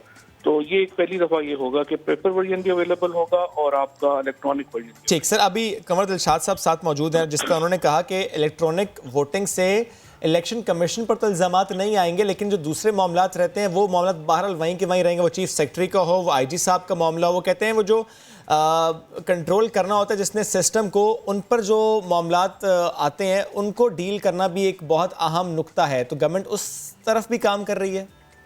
देखिए जी, उस तरफ तो इलेक्शन कमीशन ने काम करना है। अगर आप इलेक्शन कमीशन का लॉ देखें तो बड़ा ही मजबूत और बहुत ही अब जितना इख्तियार इलेक्शन कमीशन के पास है, अब ये तो उस पर डिपेंड करता है ना कि इलेक्शन कमीशन कौन लोग चला रहे हैं। अगर वो अपनी उनकी जो है वो कमर होगी, अगर वो तगड़े लोग होंगे वो तगड़ी तरह ये एडमिनिस्ट्रेटिव। सर लेकिन पुलिस तो उनके अंडर नहीं है। नहीं, पुलिस नहीं, हर इदारा उनके अंडर है। जब इलेक्शन हो रहा होता है तो तमाम इदारे, एक्चुअली मैं तो ये समझता हूँ कि हमें निगरान हुकूमत का कॉन्सेप्ट खत्म कर देना चाहिए, और जिस तरह हिंदुस्तान में लिटरली जब इलेक्शन अनाउंस होता है तो हर चीज जो है वो टेक ओवर कर लेती है इलेक्शन कमीशन अंदरूनी, वो इलेक्शन कमीशन को चला जाना चाहिए और हुकूमत सिर्फ फॉरेन ऑफिस वगैरह कंट्रोल करे। सर ये तो इस पर कमेंट ले लेते हैं कि कंवर दिलशाद साहब इस बारे में क्या राय रखते हैं, बिकॉज साबिक सेक्रेटरी इलेक्शन कमीशनर। कंवर साहब आपने गुफ्तगू सुनी, प्लीज आप कमेंट कीजिएगा इस पर। आपको भी लगता है कि ये होना चाहिए no interim setup? Fawad Chaudhry sahab की बात बिल्कुल 100% दुरुस्त है। केयर टेकर सिस्टम नाकाम हो चुका है। ये सिवाय पोस्टिंग ट्रांसफ़र करने के कोई काम नहीं करते। माजी में जितने भी केयर टेकर गवर्नमेंट आई है उन्होंने इलेक्शन कमीशन को भी कोई सपोर्ट नहीं किया, शफाफियत के बारे में भी कोई कदम नहीं उठाया। नजम सेठी जैसे लोग आ जाते हैं वज़ीर आला बन के, इस लिहाज से हम ये समझते हैं कि निगरान सेटअप के बजाय इलेक्शन कमीशन ऑफ पाकिस्तान को मजबूत मुस्तहकम करते और आर्टिकल 220 के वही इख्तियारात हैं जो कि सुप्रीम कोर्ट ऑफ पाकिस्तान को आर्टिकल 190 है। जिस तरह सुप्रीम कोर्ट ऑफ पाकिस्तान अपने अपने आर्डर को तामील करवाने के लिए आर्टिकल 190 का सहारा लेता है, इसी तरह इलेक्शन कमीशन पाकिस्तान को भी आर्टिकल 220 के तहत मुकम्मल इख्तियारात हासिल हैं। जैसे कि फाज तो इस में ठीक है, इलेक्शन कमीशन कोई मजबूत विल पावर होना बहुत ज़रूरी है। अगर अपने विल पावर को इस्तेमाल करेंगे तो वो हर मामले को दुरुस्त कर सकते हैं, चीफ सेक्रेटरी को भी जेल भेज सकते हैं, आईजी को भी जेल भेज सकते हैं, लेकिन अपनी विल पावर को इस्तेमाल करें। और फाज चौधरी साहब ने जो इलेक्ट्रॉनिक वोटिंग मशीन का जो बेड़ा उठाया है ये बहुत अच्छा है। इससे आइंदा इंतखाबात में भी शफाफियत आ जाएगी और इसके मामले में ये होगा कि नादरा को भी साथ ऑन बोर्ड करें। और हमने इस पर काम किया है। जब मैं सेक्रेटरी था इलेक्शन कमीशन पाकिस्तान का तो ये बाकायदा तमाम सेट प्रोजेक्ट तैयार है इलेक्शन कमीशन पाकिस्तान के पास, सिर्फ हुक्म की तामील है। मैं फाज चौधरी साहब से दरख्वास्त करूंगा कि बड़ा अच्छा है प्रेसिडेंट पाकिस्तान प्राइम मिनिस्टर बीच में, लेकर कानून साजी करवा लें।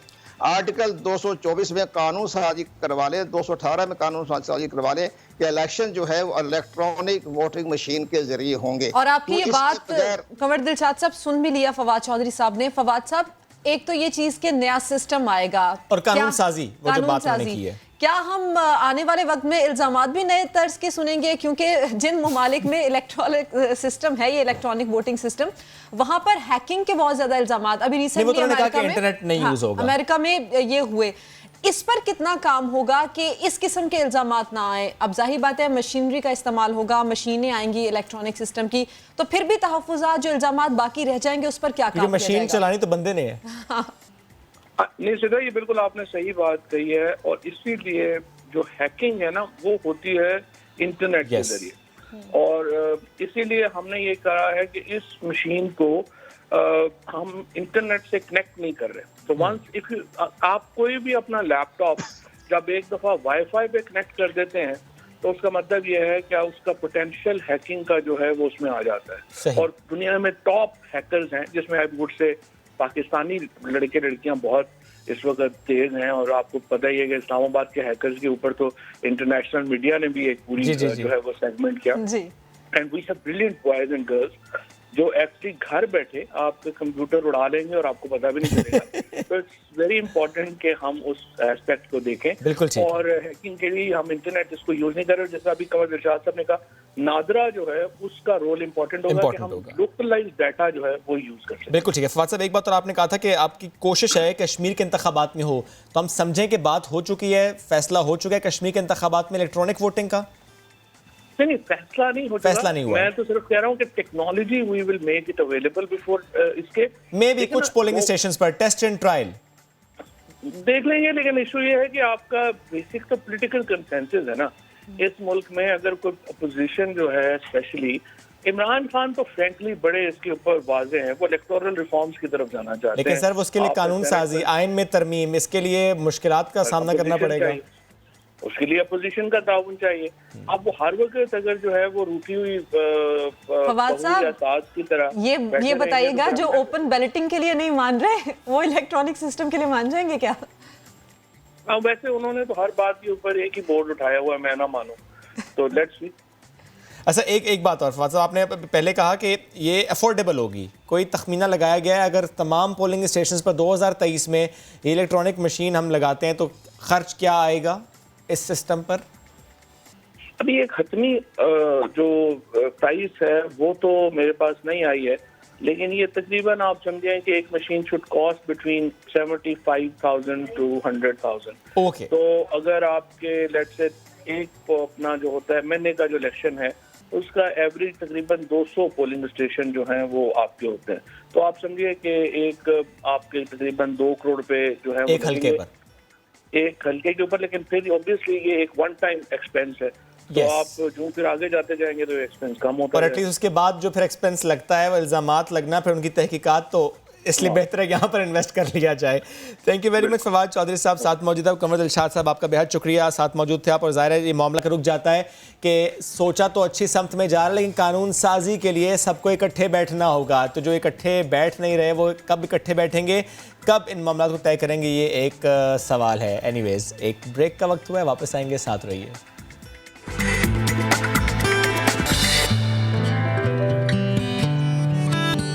आगे बढ़ते हैं, एक ऐसी लड़की की बात करते हैं जो मुक्का मारे तो जान जाए, लात मारे तो बंदा ढेर। ये हम जिस मुकाबले की बात कर रहे हैं उसमें मुल्क का नाम रोशन करने वाली ये लड़की आज होगी हमारी मेहमान। लेकिन है कौन, इससे आपको मिलवाएंगे। लेकिन राहम यूसुफजई ने इनके टैलेंट पर रिपोर्ट बनाई है, पहले देखिए।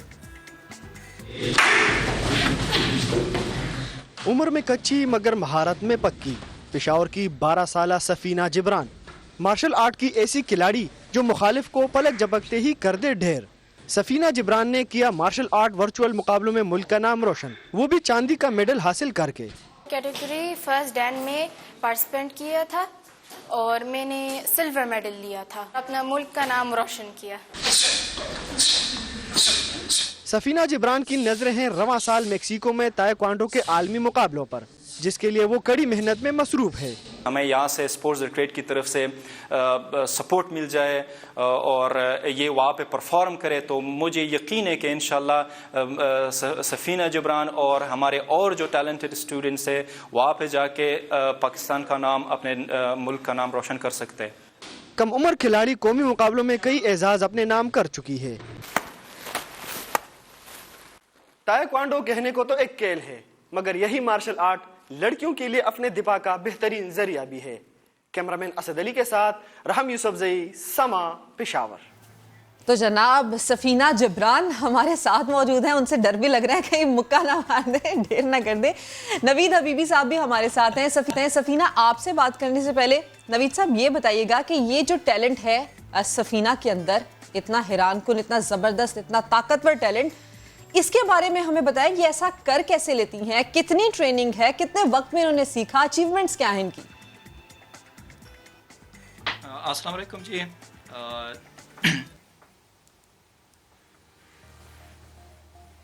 जी नवीद साहब, आवाज आ रही है? जी जी जी मेरी आवाज आ रही है आपको? जी जी प्लीज। जी बिल्कुल, जिस तरह आपने जिक्र किया, Safina Jibran is one of our most talented students in our academy. She has been doing martial arts with our team since 3 years. तो माशाल्लाह इसमें जो स्किल्स है, जो स्पार्क है, वो शुरू के दिनों से ही हमें नज़र आ रहा था। और माशाल्लाह इसने 3 साल लगातार मेहनत के बाद तो अभी जाके इसने जो ITF यूनियन की तरफ से जो ऑनलाइन वर्चुअल टूल चैम्पियनशिप्स मुनक़िद हुए थे, उसमें माशाल्लाह इसने सिल्वर मेडल हासिल किया है। अच्छा सफीना, आप अपने हवाले से भी मुझे बताएं, 12 साल की आप हैं और अभी से आपको इतना शौक है मिक्स्ड मार्शल आर्ट्स और मार्शल आर्ट्स की तरफ, क्यों? अस्सलाम वालेकुम। वालेकुम सलाम। मैंने मार्शल आर्ट्स करना था। जी जी सफीना। सॉरी, आवाज नहीं आ रही है, आवाज नहीं आ रही है। सफीना, आपको आवाज आ रही है अब? हाँ, अभी आ रही है। प्लीज आप अपनी बात मुकम्मल कीजिए।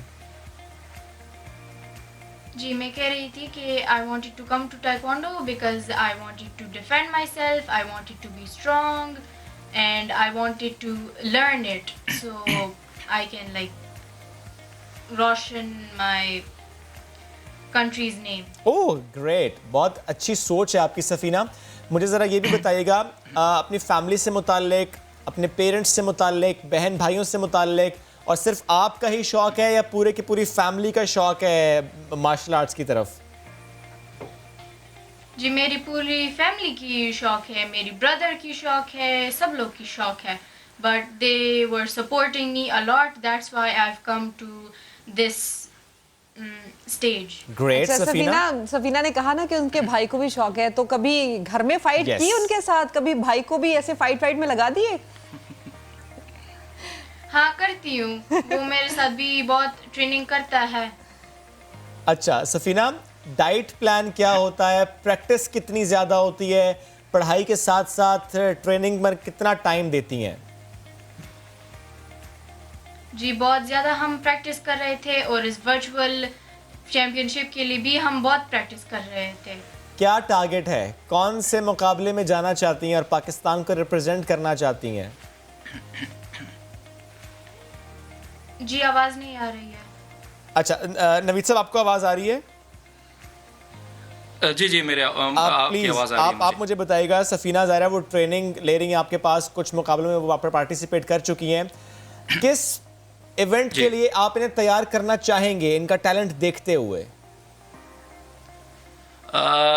हमारे जो सबसे हमारे लिए जो सबसे इम्पोर्टेंट इवेंट है, जो अपकमिंग इवेंट है, वो ITF यूनियन की तरफ से प्रेसिडेंट डॉन डेल्टन की तरफ से एक वर्ल्ड चैम्पियनशिप नवंबर में ऑर्गेनाइज हो रहा है ITF यूनियन की तरफ से।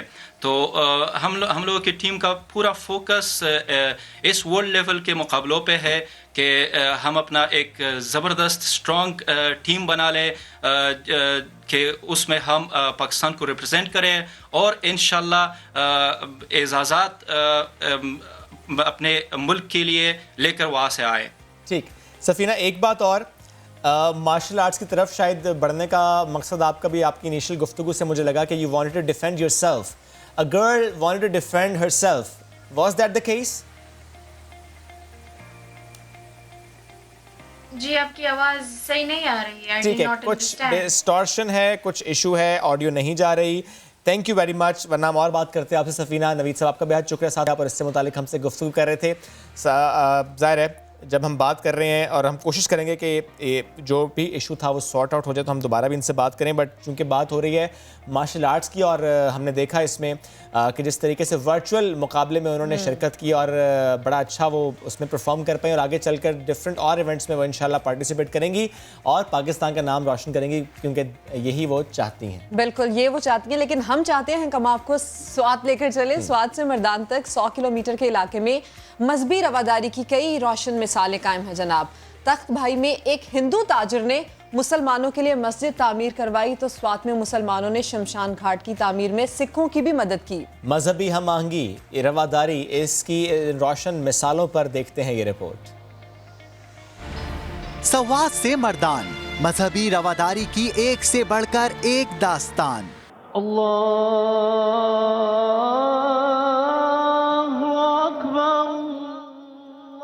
तख्त भाई की ये मस्जिद जहां 5 वक्त अल्लाह की किबरियाई की सदाएं गूंजती हैं, एक हिंदू ताजिर चमन लाल ने तामीर करवाई और वो भी अपने आलीशान घर के बिल्कुल सामने। ये मस्जिद जो बना है ये चमन लाल हिंदू ने बनाया, ये उसका घर था, ये स्कूल जो है ये उसका घर था और ये सारे ये इसका हमसाए थे जो उसके साथ काम वगैरह करते थे। तो बड़ों से सुना है कि ये मुसलमानों के लिए इसने बनाया था। ताजिर ने मस्जिद के लिए 1946 में पहला मौज़िन भी मुकर्रर किया। तकसीम हिंद के बाद चमन लाल हिंदुस्तान चले गए, लेकिन मस्जिद आबाद रही। चमन लाल ने अपने घर को भी स्कूल बना दिया था। यहाँ आबाद 450 सिख खानदान मुसलमानों की दिल से इज्जत करते हैं, जिन्होंने उनके शमशान घाट का मसला हमेशा के लिए हल कर दिया। हमारे पास तकरीबन 40 साल तक बाकायदा शमशान घाट नहीं था। हम दरिया का किनारा लेकर उसमें अपनी रस्मात अदा कर दे, या कोई मुस्लिम भाई हमें अपना खेत दे देता कि हमारे खेत में आप रस्मात अदा कर दो। भाईचारे की रिवायत यहाँ नहीं रुकी, मुसलमानों ने उनके शमशान घाट के लिए जमीन भी मार्केट से आधी कीमत पर दी। ये ज़मीन जो है एक भाई ने, एक मुस्लिम भाई ने औने पौने दानों पर हमें बेचा, सस्ते रेट पे हमें दिया और उसका हम शुक्रिया अदा करते हैं उनका। रवादारी की यही फिजा सिख बिरादरी की मुल्क से मोहब्बत में इजाफे का सबब है।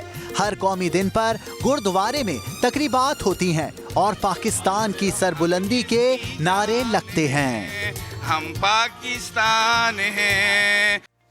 तो अब जनाब आपका और मेरा, खासकर मेरा दरीना मसला, इनको तो कोई परवाह नहीं, ये तो माशाल्लाह स्मार्ट और डाइट को काफी मेंटेन रखा हुआ है जनाब। सेहत तो तवानाई, हाँ कुदरती तो नहीं है, मेरे सामने कुदरती खूबसूरती का इन्हिसार, जिस्मानी नशोनुमा का दारोमदार हमारी खुराक पर होता है। इसीलिए मौसम तब्दील होते वक्त हमें अपनी डाइट का खास तौर पर ख्याल रखना चाहिए, क्योंकि क़ुव्वत मुदाफ़त की मजबूती और तवानाई का दारोमदार उम्दा, मेयारी और मतवाज़न ग़िज़ा पर होता है। हमारे साथ माहिर ग़िज़ायात सहर जावेद चावला साहिबा मौजूद हैं। सहर, वेलकम टू द शो। और एक बड़ा अहम मसला डाइट, इसमें क्या करना चाहिए, इसमें क्या होना चाहिए, और मौसम के तब्दील होने पर क्या होना चाहिए, हाँ, पोर्शंस कितने होने चाहिए। कुछ लोग, मेरी तरह के लोग, डाइट भूखा रहने को समझ लेते हैं, पूरा पूरा दिन भूखा रहना, टाइम टू टाइम खाना। हाँ, सही बात है, सहर सही कह रही हैं। पिज्जा परसों इन्होंने थोड़ी खाया था, हम ऐसे साथ बैठे हुए थे, इन्होंने नहीं खाया था। वो बेक्ड पोटैटो इन्होंने नहीं खाए थे, कल चिकन इन्होंने नहीं खाया था। सहर ये बिल्कुल ठीक कह रही हैं, डाइट करती हैं, नहीं खाती। अच्छा सहर, टू बी सीरियस, ये बताएं कि इस सीजन के, इस मौसम के लिहाज से जो लोग अपना वजन कम करना चाहते हैं, चले कम ना सही, बैलेंस करना चाहते हैं, मेंटेन करना चाहते हैं, वो यूं करें। एक अच्छी डाइट क्या होनी चाहिए, अपनी खुराक में क्या एडिशन होना चाहिए, क्या इंटेक्स होने चाहिए? अस्सलाम वालेकुम जी, thank you so much for having me on the show. मौसम जो है अभी हमारे पास, अच्छा हाँ, आप जो वो कह रही थी कि लोग डाइट को फाके समझते हैं, अनफॉर्चुनेटली, बदकिस्मती से हमारे यहाँ पे लोग ऐसे ही समझते हैं। अक्सर लोग कहते हैं आप डाइटिंग करती हो, तो मैं उनको फौरन करेक्ट करती हूँ, नहीं, मैं हेल्दी ईटिंग करती हूँ हमारे यहाँ पर। और आप वो लोग जो सब हेल्दी ईटिंग करते हैं, they don't need to get embarrassed, आप एक्चुअली सही काम कर रहे हैं। फखर, मैं कोई फैट शेमिंग नहीं कर रही, मैं कोई ये नहीं कर रही कि किसी की बॉडी शेमिंग करूं, लेकिन अगर आपकी कमर से आपकी लापरवाही की वजह से चर्बी के पल्ले लटकते हैं तो आप सेहतमंद या खाते पीते घर के नहीं हैं, आप बीमार हैं, और आप अपनी आदतें दुरुस्त करें। नंबर 2, जो बात मैं करना चाह रही हूँ, इस वक्त हमारे पास मौसम जो है वो चेंज हो रहा है, ना हमारे पास इधर का मौसम है, ना हमारे पास उधर का मौसम है। जब हमारे पास बाहर का टेम्परेचर चेंज होता है तो अल्लाह ताला ने हमारी बॉडी में जो थर्मो रेगुलेशन का सेंटर लगाया हुआ, जो हमारे ब्रेन के जिस एरिया में होता है, उसको हाइपोथैलेमस कहते हैं, वो भी एडजस्टमेंट्स करता है। सर्दियों के शो में भी मैंने एक बार बात की थी कि जिस तरह सर्दियों में क्योंकि बाहर का टेम्परेचर कम हो रहा होता है तो हमारे जिस्म का टेम्परेचर अंदर का ज्यादा हो जाता है हमें प्रोटेक्ट करने के लिए, उसी तरह गर्मियों में जब बाहर का टेम्परेचर ज्यादा हो रहा होता है, अंदर का टेम्परेचर कम और कूल डाउन हो जाता है, वो भी हमें प्रोटेक्ट करने के लिए। लोग क्या करते हैं, नंबर 1 जो मैं मिसकॉन्सेप्शन दूर करना चाहती हूँ, नट्स का इस्तेमाल गर्मियों में छोड़ देते हैं। चाहे सर्दियां हो, चाहे गर्मियां हो, आपको नट्स का इस्तेमाल करना है। जी हाँ, नट्स की तासीर आ जाता है, गर्म है, वो कैलोरी डेंस है, डेफिनेटली वो कैलोरी डेंस है, लेकिन आपने सर्दियों में भी एक मुट्ठी से ऊपर नहीं लेना। आपको किसी ने नहीं कहा कि सर्दियों में अगर आप एक ट्रे खाएंगे तो वो आपकी सेहत के लिए ठीक है, और गर्मियों में आपने एक अखरोट और आप इसलिए रहे कि आपने मुझे नट्स खाते हुए देखा। अच्छा नहीं, लेकिन सिद्रा ने ट्रे भर के नहीं खाई थी। प्लीज ना शॉपर खुल गया मूंगफली का, उसके बाद कोई हिसाब ही नहीं है। और गर्मियों में नहीं जी, गर्मियों में तो अंडा नहीं खाना चाहिए, गर्मियों में तो मछली नहीं खानी चाहिए, गर्मियों में तो नट्स नहीं खाना चाहिए। आपको चाहे गर्मियां चाहे सर्दियां रोज 2 अंडे खाने चाहिए। अंडे पर मैं बहुत ज्यादा अवेयरनेस सर, ये जो अंडे वाली बात आप करें, कुछ लोग आजकल ये एग डाइट भी कर रहे हैं कि वो सिर्फ और सिर्फ 3 दफा दिन में अंडे खा रहे हैं, एग वाइट्स खा रहे हैं।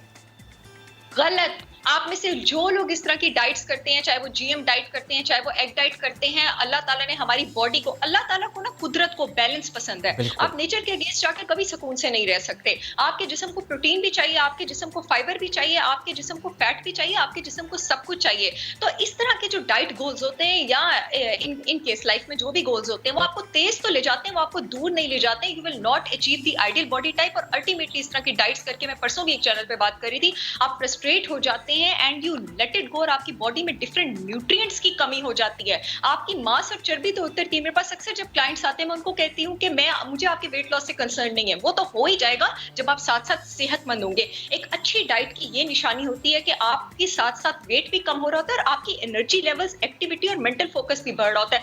तब आपको पता लगता है कि आप सही। और सहर, ये जो विद द डाइट, जो डाइट का तरीकाकार आप बता रही हैं, ये डाइट ही इतना असरअंदाज होती है या इसके साथ साथ एक्सरसाइज भी उतनी जरूरी है? एवरीथिंग। अच्छा, when we talk about weight loss, 60 से 70% आपके पास डाइट का ताल्लुक है और बाकी आपके पास एक्सरसाइज का ताल्लुक है। एक्सरसाइज आपको मेंटली फिट रखने के लिए, आपके दिल की हेल्थ के लिए, आपके रेस्पिरेटरी सिस्टम के लिए, आपकी मेंटल एनर्जी और फोकस के लिए बहुत ज्यादा अच्छी है। वो आपको जरूर करनी है ताकि आपको जिंदगी का एहसास रहे, आपके अंदर एक रवानी रहे। डाइट जो है वो ऑफकोर्स आपको इसी करनी, क्योंकि आपने अपने आपको न्यूट्रिएंट्स प्रोवाइड करने, आपने अपने आपको मिनरल्स प्रोवाइड करने। जब आप इन दोनों चीजों को कंबाइन करते हैं, आप जिस्मानी और ज़हनी तौर पर हेल्दी होते हैं। ऐसा नहीं हो सकता कि आप एक स्लीक बॉडी टाइप के और एक बीमार ज़हन के साथ खेल रहे हैं और आप अपने आप को हेल्दी समझें। ये पॉसिबल नहीं है। ये तभी होता है जब आपकी स्लीप हाइजीन अच्छी होती है, आपकी एक्सरसाइज रिजीम, आप हफ्ते में 4 से 5 बार एक्सरसाइज करते हैं और आप एक अच्छी डाइट करते हैं। अंडों का इस्तेमाल, नट्स का इस्तेमाल, ग्रेन्स का इस्तेमाल, दही का इस्तेमाल, हर मौसम का जो फल होता है वो किसी वजह से होता है। अच्छा सहर, एक और चीज भी मुझे बताएं, मैं कुछ रिसर्च देख रही थी इसके ऊपर, नींद ये कितनी इफेक्टिव होती है आपकी डाइट पर? ज्यादा सोना, कम सोना, ये भी वेट लॉस का एक फैक्टर हो सकता है, वेट गेन करने का या वेट लॉस का? एब्सोल्युटली, सिर्फ एक रात की स्लीप डिप्रिवेशन से आप अपनी बॉडी का जो फैट डिपोजिटेशन हार्मोन है उसके लेवल्स 33% तक बढ़ा देते हैं और आहिस्ता-आहिस्ता वो 53% पे भी जा सकते हैं। आप सोचें कि डेली जो है सुबह से रात आप अपनी अच्छी न्यूट्रिशनल हाइजीन प्रैक्टिस करें और उसके बाद रात को आप लेट जाके अपनी बॉडी में खास करके बेली फैट डिपोजिशन वाला हार्मोन रोज रात को 33% बढ़ा रहे हैं, तो basically you are going nowhere. यानी सहर रातों को जागने वाले मोटे हो रहे हैं, मोटे भी हो रहे हैं, मेंटली तौर पे बीमार भी हो रहे हैं और अल्टीमेटली वो ब्लड प्रेशर, वो हाइपरटेंशन, वो हाइपरट्राइसाइक्लिसीमिया यानी कोलेस्ट्रॉल के बढ़ने की शिकायत, डिप्रेशन, यहाँ तक कि ब्रेन वेसल्स की क्लॉटिंग, ब्रेन हेमरेजेस और स्ट्रोक का शिकार भी हो सकते हैं। ओके, यानी कि ये उनकी लंबी जो है बैड स्लीप हाइजीन का, यानी अगेंस्ट द नेचर बिल्कुल ना जाएं, जो फल हैं वो भी खाएं, खाना पीना भी ठीक रखें, एक्सरसाइज भी थोड़ी सी करें, सोने का भी वक्त मुकर्रर होना चाहिए, तभी आप एक हेल्दी रूटीन को मेंटेन कर पाएंगे। सहर, थैंक यू वेरी मच, साथ मौजूद थी पर आपने एक्सप्लेन किया कि ऐसी कोई डाइट ना करें कि सिर्फ अंडा ही खाया जा रहा हो या सिर्फ एक चीज़ खा रहे हो,